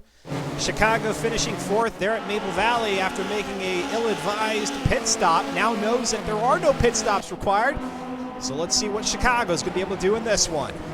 Up to turn number 15 if we were on the full circuit. Then it's Lamar. On to the long straightaway up to Sunset Bend. Everybody looking nice and tidy. And it's a train of cars now at this point. Up in front, P1, Udakan. Skolsey in second. Cratrium, Corvid, Mesosphere, Chicago, who we're looking at right now. AMS Storm in 7th, Joe Beardy in 8th, Fear the Fawn in 9th, Funtang is 10th. Hocus in 11th position, Slipstream in 12th. Here they come, and oh, look at that. That's going to be Chicago getting very, very close to the tire wall as they emerge out of the right-hander and back toward the start-finish line. And you usually see that there in the 12 hours of Sebring in the real world. They get very, very close to that outside wall as they rope it back in, and now here they go, lap number 2. And you just see cones getting punted all over the place. If you've got that Shadow 288 cone emote, throw that in the chat as those things go flying. Let's go ahead and ride on board here with Chicago. He's got Meza out in front of him.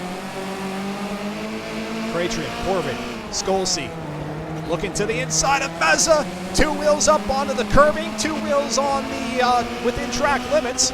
So keeping it nice and clean is Chicago there. Mesosphere now looking to the inside of the straightaway, coming up the Sunset Bend here with Cratrium, the Swordfish Motorsport Team car.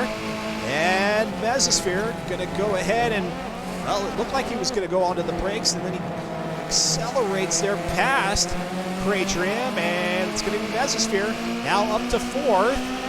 And it looks like Chicago is going to grab 5th. Cratrium falling back now to 6th. AMS Storm, they're in 7th position. Here comes Storm to the inside of Cratrium.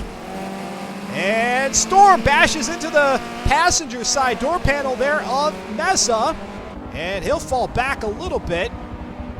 Probably thinking better of it and saying, yeah, you know what? Let's go ahead and get past this area and then try to make things happen here on the back half of the track. Chicago up to 4th. Mesa in 5th. Cratrium is 6th. Storm in 7th. Let's go to Meza. And we'll ride on board with him. Things starting to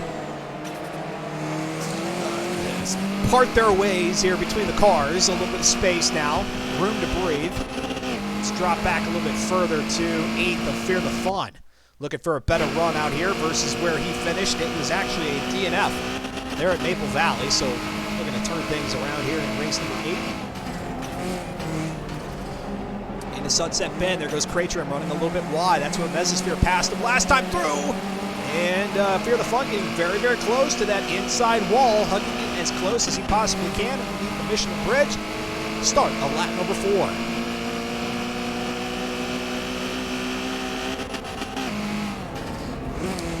Up to Chicago in 4th position. Coming out of the left-hander. Now up to the right. Cutting the track. He's not cutting the track. We're cutting the track in general here on the short circuit. He's got Corbin up ahead. Corbin with the win out there at Maple Valley, trying to make it 2 in a row if he can. Although Mr. Udakan is making a strong case for a win here at Sebring at this point. Very early in the race, however. Through Lamar.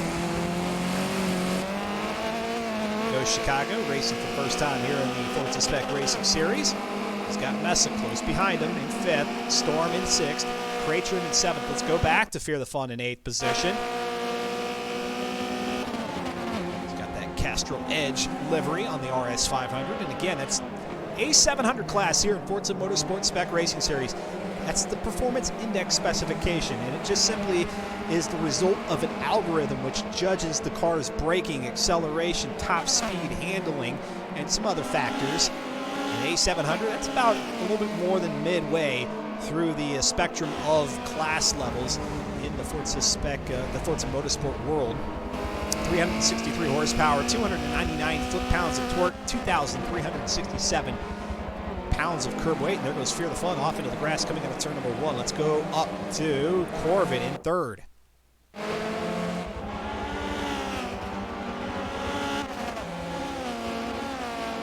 Keeping that YBD originally 224 horsepower motor in the car and keeping the car in its original rear wheel drive configuration. So no changes there, just a few upgrades to the performance of the vehicle, to the suspension, a little bit of handling upgrades by way of the sway bar and chassis reinforcement. But as we were reminded there during our driver spotlight interviews, no upgrade to the transmission, so the driver is not able to adjust the gear ratios in the car. Although they do have a race differential. Back of the rear-wheel drive RS 500. Our leader, it's Udakan in 1st, Skolsey in 2nd, Corbin here as we take a look at his Ford racing car in 3rd. LMP Chicago still in 4th, Mesosphere hanging out in 5th, Storm in 6th, Cratrim in 7th, Fear the Fun in 8th, Joe Beardy in 9th. Let's go to Funtang in 10th position. Funtang sandwiched between Joe Beardy and T-Phrase. T-Phrase showing up for the first time here this evening, and now T-Phrase. Look at that, Audrex onto the back bumper of T-Phrase, and that's going to send him a little bit into a fishtail. Audrex up to 11th, T-Phrase dropping back a spot. And we know T-Phrase, his personality is probably saying, yeah, thanks Audrex, appreciate it. And here comes Audrex now to the inside of Funtang. Funtang with that Sinclair livery, and I don't think that's Sinclair as in the gas company. That looks like Sinclair of something else. Could be wrong there. Audrex in the AMD car right behind him. T-Phrase in 12th. Joe Beardy now with about a 2 or 3 car length separation as they go into Sunset Bend here on lap number 6, getting ready to start lap 7 of 23.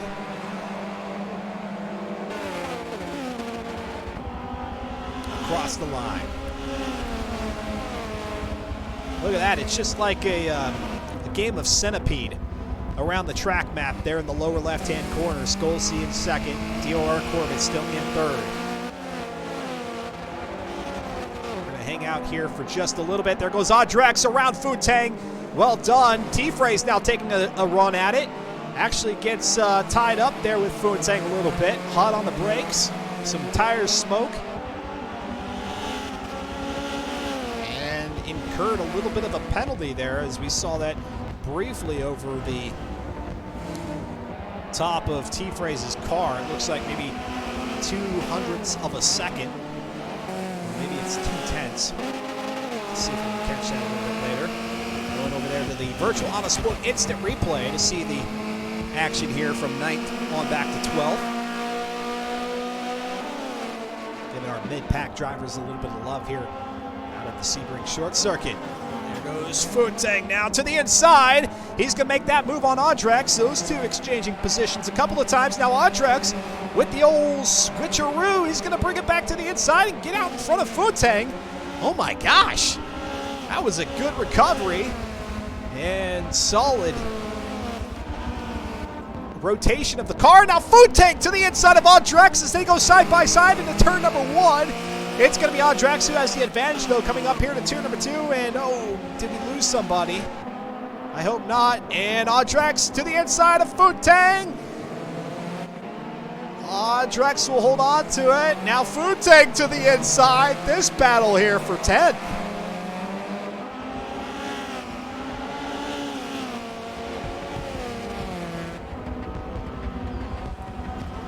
Don't worry, we'll get back up there to the top 4 here shortly, although they keep continuing to space themselves out. So really the action is back here. They're going back to the Virtual Autosports Instant Replay.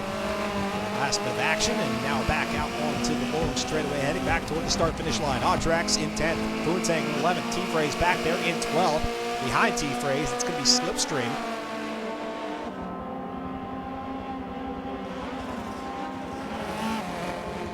Here comes Futeng to the inside, but we've seen this. Yeah, we saw this before. Futeng, because of his positioning, didn't allow Audrex to get that same exit that he had last time through. He stays out to the outside and across the line. They come side by side. Underneath now the Chevrolet Mobile One bridge, and here they go. Door panel to door panel. Wheel well to wheel well, and it's going to be Audrex with the advantage coming out of it. Sorry for the extra long replay there. And now T-Phrase closing back in. Slipstream back behind him. The battle for 10th, 11th, 12th is strong at this point. Joe Beardy there in 9th. He is actually seeing Audrex closing in on his bumper in that rearview mirror. Those lights beaming behind him here in the semi-darkness. This is not as dark as it can get at Sebring, and I think, like Mesosphere said, the driver's probably thankful for that. Single file formation, they go through Le Mans, out on the straightaway once again. There you go. You got about a car and a half length of separation between each of them. Although Futeng going to use that slipstream a little bit, whatever slipstream he can get. Here they go through Sunset Bend once again. Futeng predictably wide. There goes Slipstream wide as well. T-Phrase looking to the inside. Futeng's going to drop back to 11th position. And Joe Beardy, he's at risk at this point. Give you an update of what's happening up front. It is still Unicon in first, Skolsey in second, Corvid in third. Let's go to Corvid. You guys are awfully quiet in the chat. Let me know what you guys are thinking about the action. A lot closer racing here in race 2 of the evening, race number 8 on the schedule for season 31. A week from tonight, 8 p.m. Eastern, same time, same channel. We'll be at it at Silverstone. 76 laps for the finale in this one. Who's going to take the championship and ultimately pick the car for season number 32? We'll have to find out. Be here or be square. Corvid in third, the Ford Motorsport RS 500 screaming down the back straightaway, closing in on Skolsey, who had some transmission issues, which put him back into 6th position there in our last race. Let's see if he has incurred any of that damage once again. Let's hope not. He has! Skolsey, 100% of the transmission. He's done it again, and that's going to make him extremely vulnerable. Corvid licking his chops. Perhaps Corvid doesn't know, unless they're chatting about it there in the FM4 Discord. But Corvid quickly closing in.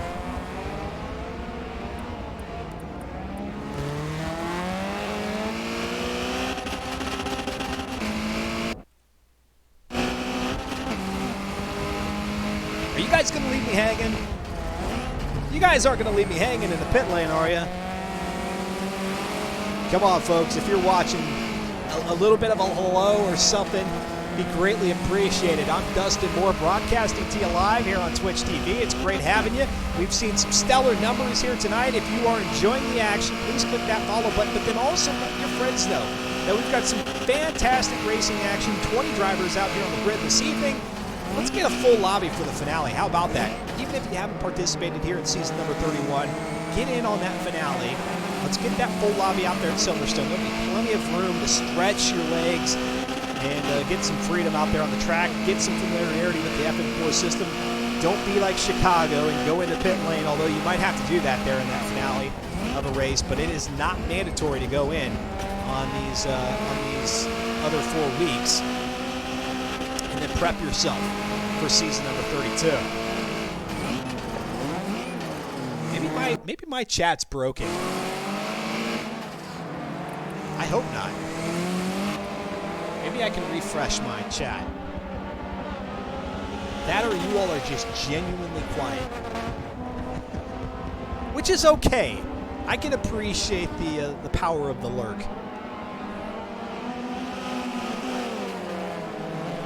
The energy that exudes from the lurkers. It's okay with me.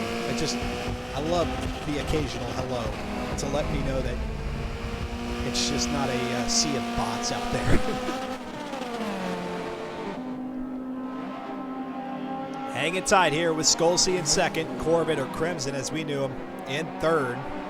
We'll have to get that updated on our scoreboard before we take a look at it next week. Slow Motion Fire will get all the points sorted here after tonight's action. Factoring in, you'll notice that there's 2 columns, one for the championship points and then just one for overall points. It's the championship points that you're looking for in terms of who's going to be our champ coming out of week number 5. There goes Corvid. Trying to make a move at Skolsey. Not going to be able to make it happen, despite the fact that Skolsey, again, 100% damage to the transmission. Very consistent. Mr. Consistent he is. After doing the same thing out there at Maple Valley. Now here comes Chicago. He's going to get in on the action. I love this track. I love Sebring Raceway. I very much love it in its full glory, but we already did that back on race number 1 of the season. So we get the short one here this evening.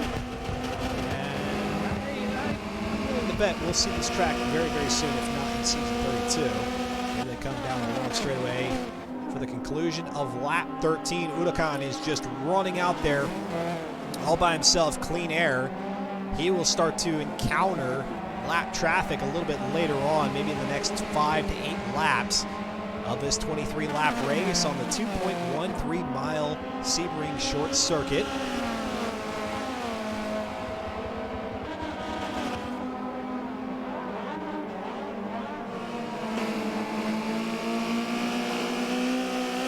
Out of turn number 1. Let's drop back a little bit. Let's go to Mesosphere, who is now in 6th position. He's dropped back a couple of spaces. He has got Storm out in front of him and Cratrim right behind him.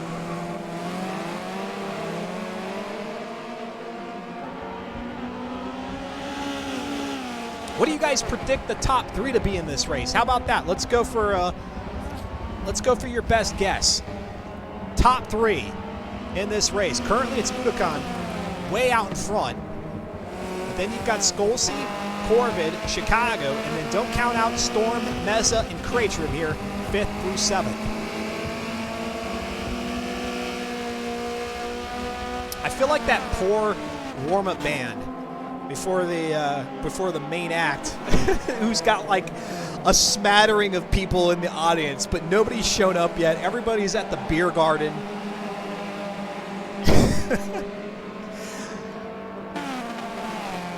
Just a man talking to himself.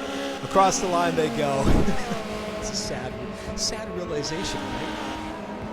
Here comes Storm. Into turn number 1, 5, 6, and 7 they go.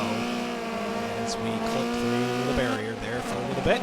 Storm off into the grass. Mesosphere is going to follow him out there.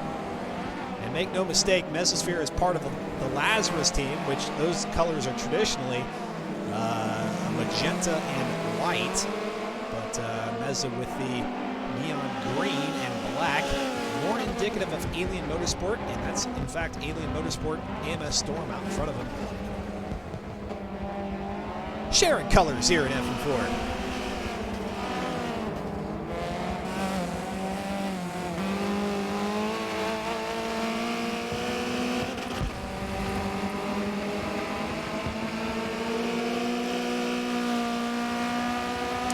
Joe Beardy showing in 9th position. Behind him, he's got Audrex, and then just a whole slew of cars. Fruiteg, Slipstream, T-Phrase. We may return to that battle here soon enough as Mesosphere continues to hold off Cratrim and is 2 or 3 car lengths there behind Storm. Let's go ahead and drop back there too. Let's go to Fruiteg in 11th position.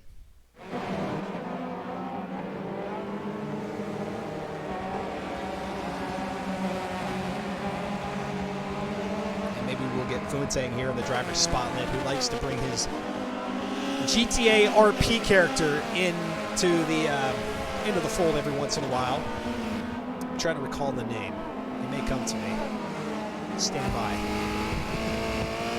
Fruiteg with the Turn 10 emblem over his name, indicating he is a race marshal. So if you have Fruiteg in your lobby, be on your best behavior. Get the boot. This is a program that Turn 10 implemented about 2 or 3 years ago, keeping people honest in the multiplayer lobby. And there goes T-Phrase off the track in the background. Going to go ahead and mow the grass a little bit, and here they go, side by side. It is Audrex and Joe Beardy through the law.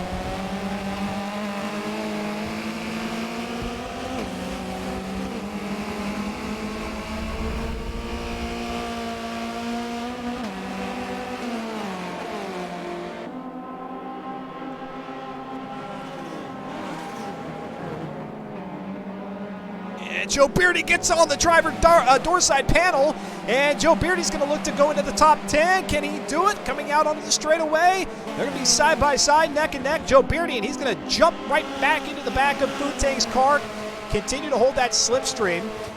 And very apropos, because behind him is Slipstream, and Slipstream's now going to look to the inside through turn number 1. And there they go, Joe Beardy around Fruiteg. And make that a double pass. Joe Beardy and Slipstream getting around Fruiteg, who now falls to 12th position. I do apologize, the camera angle is not necessarily the best there. And I don't like getting into that third-person view. I know a lot of you maybe like screaming, saying, get in the third-person view so we can see that from behind the... I don't like the view, so I apologize. We are in the broadcast view as not so broadcast-esque. And there goes Joe Beardy, almost 4 tires off into the grass. It's going to allow Slipstream to crawl up on the outside. And Joe Beardy able to hold on to just enough speed to keep himself out in front, at least for now. Audrex there in 9th, and here they go. Back to back to back. That's always very, very dangerous. Slipstream and Fruiteg taking the high line. Then they both get back behind Joe Beardy there, and almost kind of in a mighty duck, flying duck, or whatever the heck they called it, the flying V there for just a moment.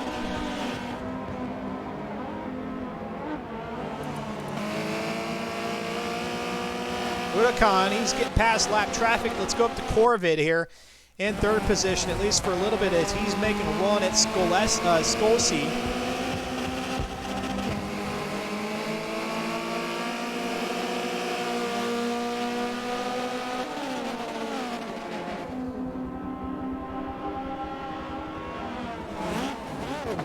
That's why I'm not a racer, because this very situation is what would make me nervous as heck. You're trusting the driver in front of you, and in this case, also the driver behind you, to keep things clean. Fortunately, you got the pit lane right there if you need to go in, but that would be a bad way to go about this race with a pit stop. You got to have a lot of trust with that traffic coming through Sunset Bend. One poor decision can send a lot of cars flying into that tire wall. You're going real quick through there. And here comes Corvid now. cutting through the track as we get on the back half of Sebring Full, out of Bishop up to Sebring here.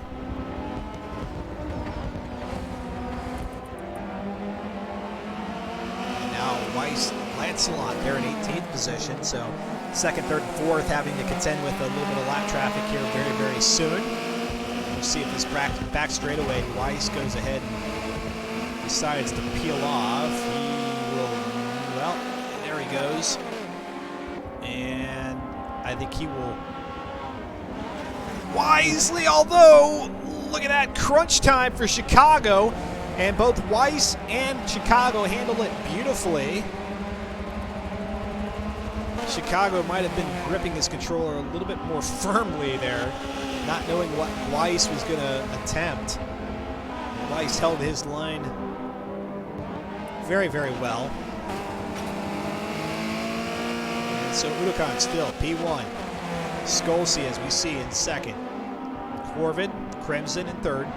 LMP Chicago fourth. Storm in fifth. Mesosphere still back there in sixth position with Craytrim. And you got to look far back to find Fear the Fun in eighth. Audrex in ninth. Joe Beardy in 10th.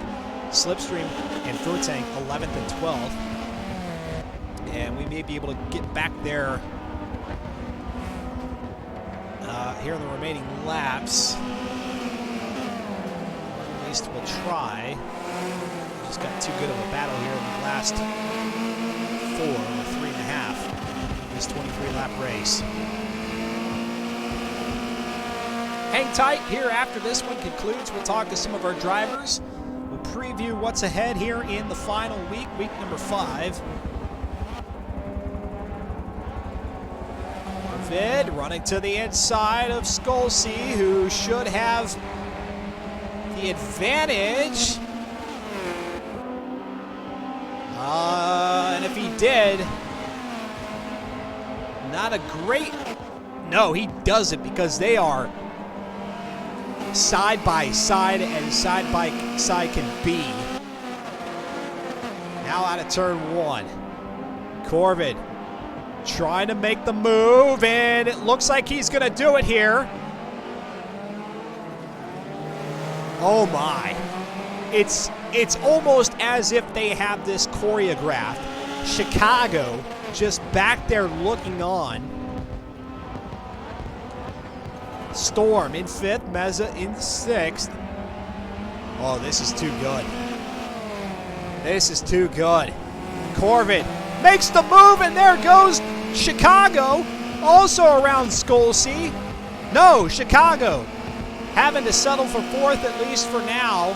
Corvid, though, makes the move and now jumps up quite a bit. Let's go back to Chicago and see what he can do as they come through Sunset Bend. He's going to look to the outside, then fall right back into the wake of Skolsey. Single file they go. Back toward the start-finish line for the beginning of lap number 22 as we go to the virtual Autosports replay with Corvid Crimson grabbing second.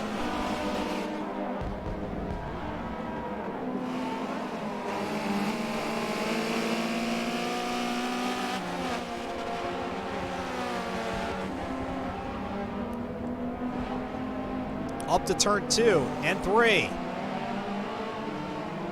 Corvid, Skolsey, Chicago, now going to harass Skolsey. Storm, with the possibility of jumping up 3 positions from 5th.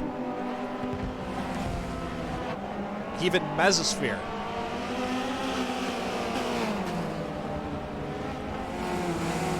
Out of Le Mans. Next time by the flag stand will be the white flag. What an exciting way to end tonight's action in our second race of the evening, coming off of a Corvid win at Maple Valley. And Chicago with the pass on Skolsey. And Chicago, you saw it, he had to do a little bit of counter steering. Wow. What a wheelman. And now the white flag flies. 1 lap to go here at Sebring Short. Udokan, assuming he doesn't make a mistake, should be able to walk away with the win. Here comes Skolsey to the outside of Chicago. He's going to try to make it happen here through turn 2 and 3. He's going to remain on the outside. We'll get back to the full camera view here. They're side by side coming up to Le Mans. Corbett in second, looking to go 1, then 2 here in our 2 races tonight. Chicago, Skolsey, then you see Storm and Meza. Storm able to move up to 5th. Down the stretch they come. Underneath the fireworks, the helicopters flying above. Skolsey to the inside, Sunset Bend. LMP Chicago to the outside. Skolsey moves up to P3 if momentarily. Chicago to the inside. It looks like he has the pace to edge them out and across the line.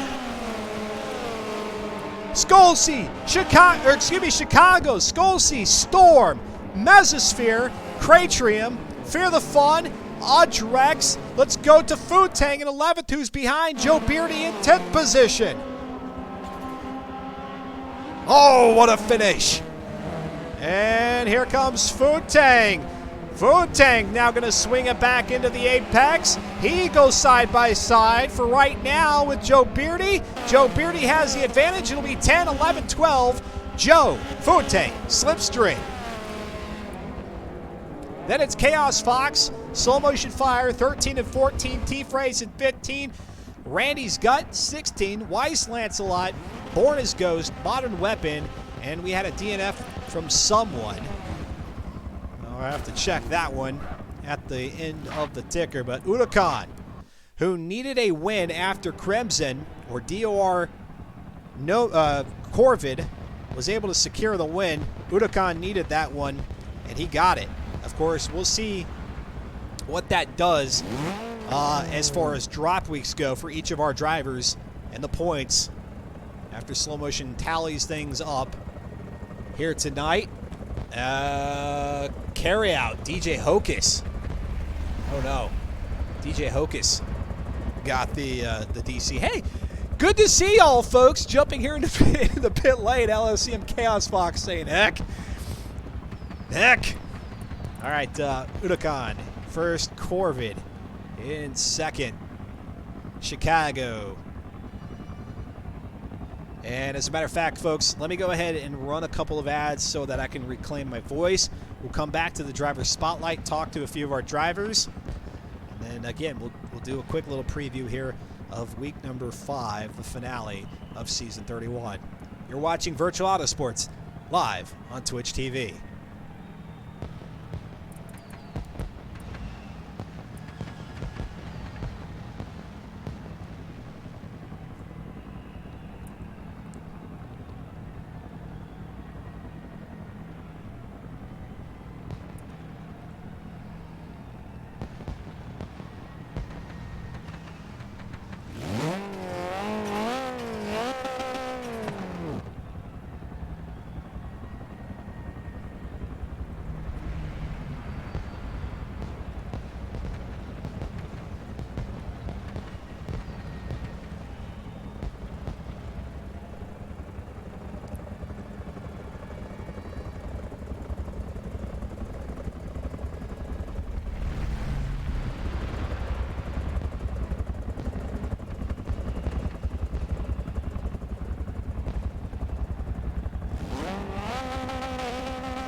And of course, I'm sitting here talking to myself.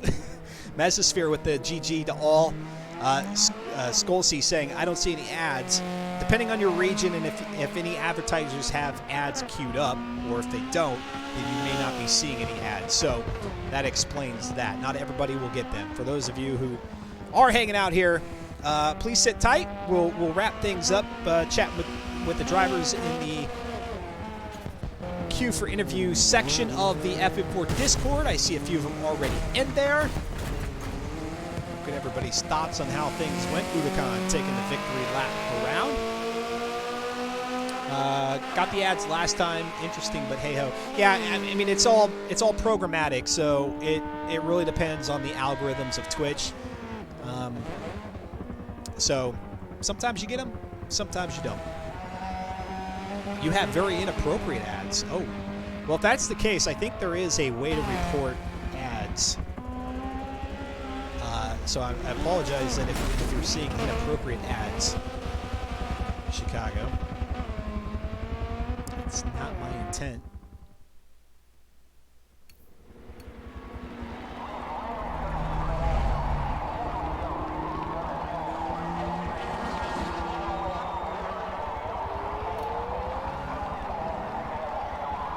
And welcome back, folks. Virtual Auto Sports here live on Twitch TV as we've wrapped up race number 8 of season number 31. Udakan coming away with the win. Corvid back behind him in second. Chicago able to nab a P3 finish for the first appearance here in the Forza Spec Racing Series. Skolsey in fourth. Storm, Mesa, Cratrium, Fear, Audrex, Joe, Funtang, Slipstream. And it's Chaos Fox, Soul Motion Fire, Randy Gut, T-Phrase, Born as Ghost, Modern Weapon, Weiss.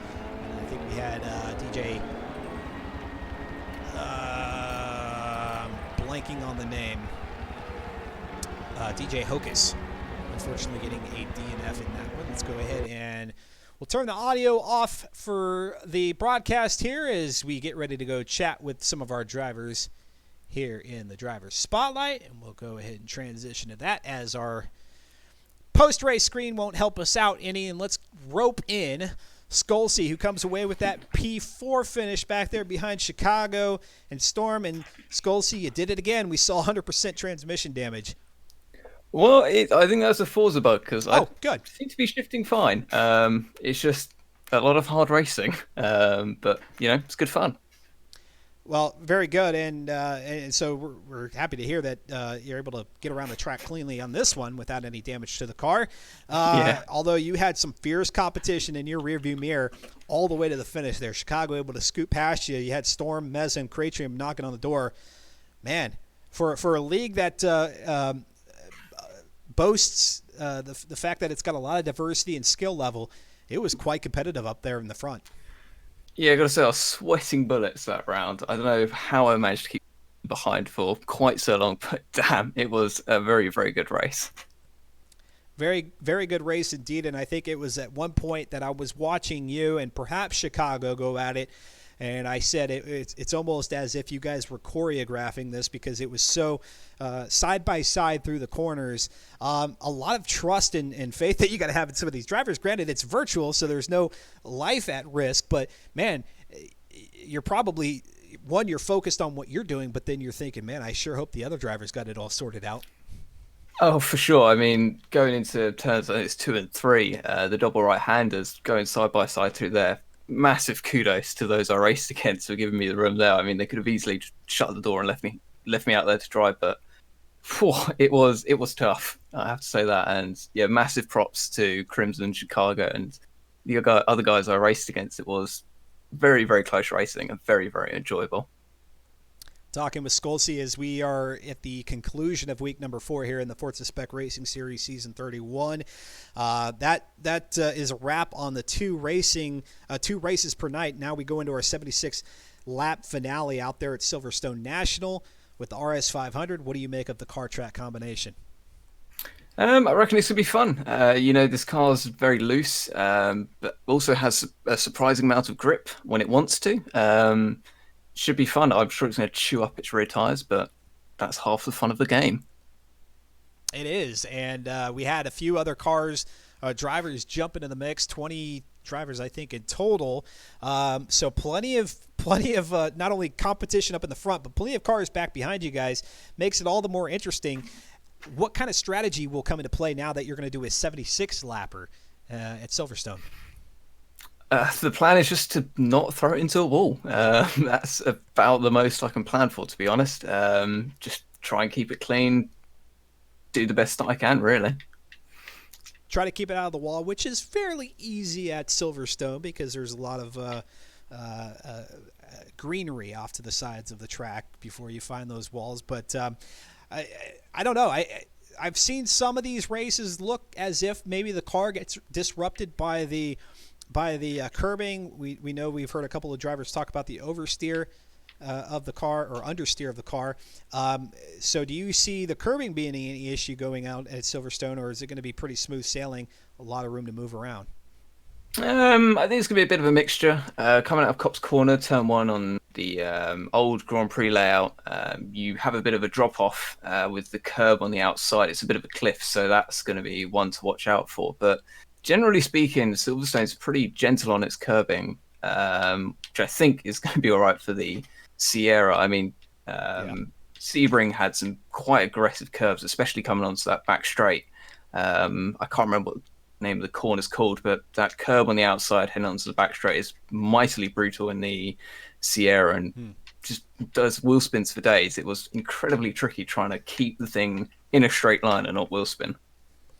And again, Skull Seed, my last question for you here this evening. Again, you were sporadic through the season. Hopefully we'll see you throughout the length of season number 32. But just kind of give us your impression of how things were here in FM4 racing with all these guys and gals. The couple of weeks that you were able to make it. It's been great fun. It's been very enjoyable. Despite the car presenting its own difficulties, it's been great fun racing, and I look forward to coming back. Very good. Well, we hope to see you back and have a great rest of this week, and then we'll see you in about a week's time out there at Silverstone. Indeed. Have a good one, mate. You too. And let's go ahead and bring in LMP Chicago, who was able to make that move there in the last couple of laps around Skolsey without having to take a pit stop now. You were able to really show your ability out there on the track. No doubt you've done it plenty of times in the past, but that was quite a run there. P3 finish, the Sebring short circuit. Yeah, it was mixed emotions. Not mixed emotions, mixed mistakes and pace almost. Because when I was doing mistakes, the guys in front of me weren't doing mistakes. But when I was keeping up with the guys in front, they were the ones doing mistakes. So it was kind of a 50-50 race for not the battle that I had with the two guys in front of me. And not only that, if the race was going on for a little bit longer, I think Storm behind us would have caught up too with the encounters of lap traffic as well. Talking with LMP Chicago, P3 finish, and that was after let's see if I can even find it. Yeah, actually a P4 finish there at Maple Valley. So looking ahead now, there will be a race where I do believe the pit strategy will come into play, as we just talked about with Skolsey. So are you going to kind of map that one out and strategize it, or do you just kind of show up and wing it for events like these? Almost likely just show up and just do it on track, because overall my race pace gets better, longer laps, more laps that you do during the course of the race. Very good. And going back to your comment just a question ago, you said, hey, there were a couple mixed emotions. There were a couple of areas where you stumbled, and then other areas where you were successful. Going into Sunset Bend, that final right-hander back toward the start-finish line, it looked like you and many other drivers had to take various lines depending on traffic around you. Did you go into a race like this knowing what your line is, or because of the traffic around you, you're going to have to be variable and you kind of just adjust accordingly? Yeah, you had to adjust to the people around you, see what they were doing, because I was doing lines that I thought were fast enough, but looking at the guys in front, they were still pulling off the corners, so I started adjusting to that later in the race. Very good. And Chicago, my last one for you here tonight is what do you make of the RS500? Your first time showing up here in the FM4 series in week 4. What do you make of the RS500 in its configuration this series? It's, to be honest, a very fun car to drive, but it could just be people loving it or hating it. There's no in between. Gotta love it or hate it. Chicago, hey, I appreciate you jumping in here into the driver's spotlight. I appreciate your activity there in the pit lane, and we hope to see you next week. Yep, no problem. All right, let's go ahead. And the last one I see there in the driver's spotlight, our buddy Fear the Fun, who I'm gonna go out on a limb and say, well, actually, I take it back. You did quite well, so never mind. Finishing P8, considering who's out there on the track, I think you're probably patting yourself on the back, huh? I finished right where I think I should have finished. Good. Right in between where everybody I think I should have finished right in between them. If I know Chicago was saying if there were a couple more laps that might have worked to his advantage, would a couple of more laps have worked to your advantage, or were you starting to lose sight of folks, and so you're pretty happy with where the race was at 23? I tend to find my spot behind like the fast guys, but in front of like I want to say like the medium fast guys. Like I always find myself in a really comfortable middle where I don't have a lot to do. I was 6 seconds ahead of the people behind me, and I was like 8 seconds behind the people in front of me. So I didn't have very much to do the entire race. Yeah, and we're talking with Fear the Fun here in the driver's spotlight, also known in the FM4 community as the Croatian Flick, not the Scandinavian Flick, but the Croatian Flick. And Fear the Fun, we've got next up, and just to cover my tracks, the reason why I thought maybe that race wasn't so great for you is I was thinking back to Maple Valley. You were actually able to turn it around at Sebring after that DNF there at Maple Valley. But looking ahead now, as we've just got one more race on the schedule to go, Silverstone National, what are your expectations there? Is it a P8 finish, or do you got a couple more in you to move up? It could go either way. Silverstone being as wide as it is just means there's going to be a lot less accidents. So whoever's faster than me is likely still going to be faster than me, and whoever's slower than me is either likely to be slower than me, or they found some speed, and are as fast or faster. So, I mean, I think 8th is probably going to be where I finish. If I finish higher, I'll be happy. If I finish lower, I mean, I just want people to be fast. I'd like to have somebody to race. Yeah, and usually that happens here in FM4, so anybody who's watching and is curious about participating, get out here and find yourself somebody that you're most competitive with. And Fear, I guess I'll end the evening here by asking you, as we get closer to the end of the season with a champion to be crowned, what kind of vehicle are you hoping is next on the docket here for FM4 going into season 32? I want something racing, very GT car or like, something? Something like a Corvette or like an IRS Mustang or Camaro.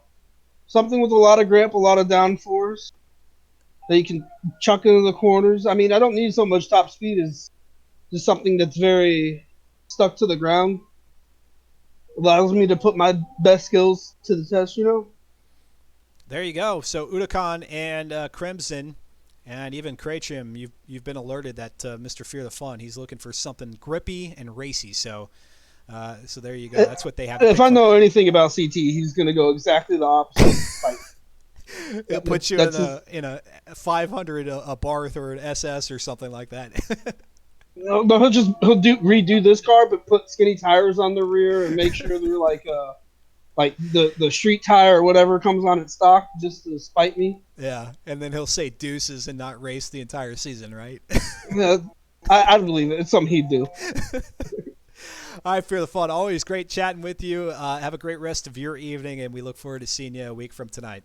You too. I hope you had a good holiday week. Oh, yeah, absolutely. Yeah, same to you and all of yours. And that goes to anybody who raced with us here tonight, and for all the folks who were watching the broadcast. Hope you had a great entry into 2020, even if 2019 was something that you would rather leave in the rearview mirror. Hopefully things have gone well these first 7 days in to the new decade. I'm Dustin Moore. That's going to do it for me here this evening. Great racing. Race number 7 out at Maple Valley. Very good. things only amped or ramped up in race number 8 here at Sebring Short, and now we have that very ominous 76 lapper out at Silverstone National right around the corner. So that'll be a week from tonight. Same bat time, same bat channel, as they say, 8 p.m. Eastern, Tuesday, January 4th. Do not miss it. I look forward to it. Rack up those pit points there here on the broadcast because, again, I want to do something with them that is more of an incentive than what Twitch offers. So I will rack my brain and come up with something. I think I will, at least. So continue to incur those points, and perhaps, who knows, you'll be able to redeem them for something something pretty cool. So that's all I could say about that. Again, thanks to Moogly Ridge, War Fumomutsu, Fawn, and LMP Dragon for the follows, and then Mr. or Mrs. Carryout with that subscription, that Twitch Prime subscription. Never expected, but very much appreciated. I hope you all have a fantastic rest of the first full week of 2020, the first full week of January. If you get any more Forza racing action in, or any racing whatsoever in the real world or in the virtual world, keep it fun, keep it safe, keep it clean. If you missed any of the action here this evening, you can watch it back on demand here at twitch.tv/virtual autosports. We're going to run back the rerun here immediately after the broadcast. Y'all take care. Have a great rest of the week. Adios. Farewell. Goodbye. Peace.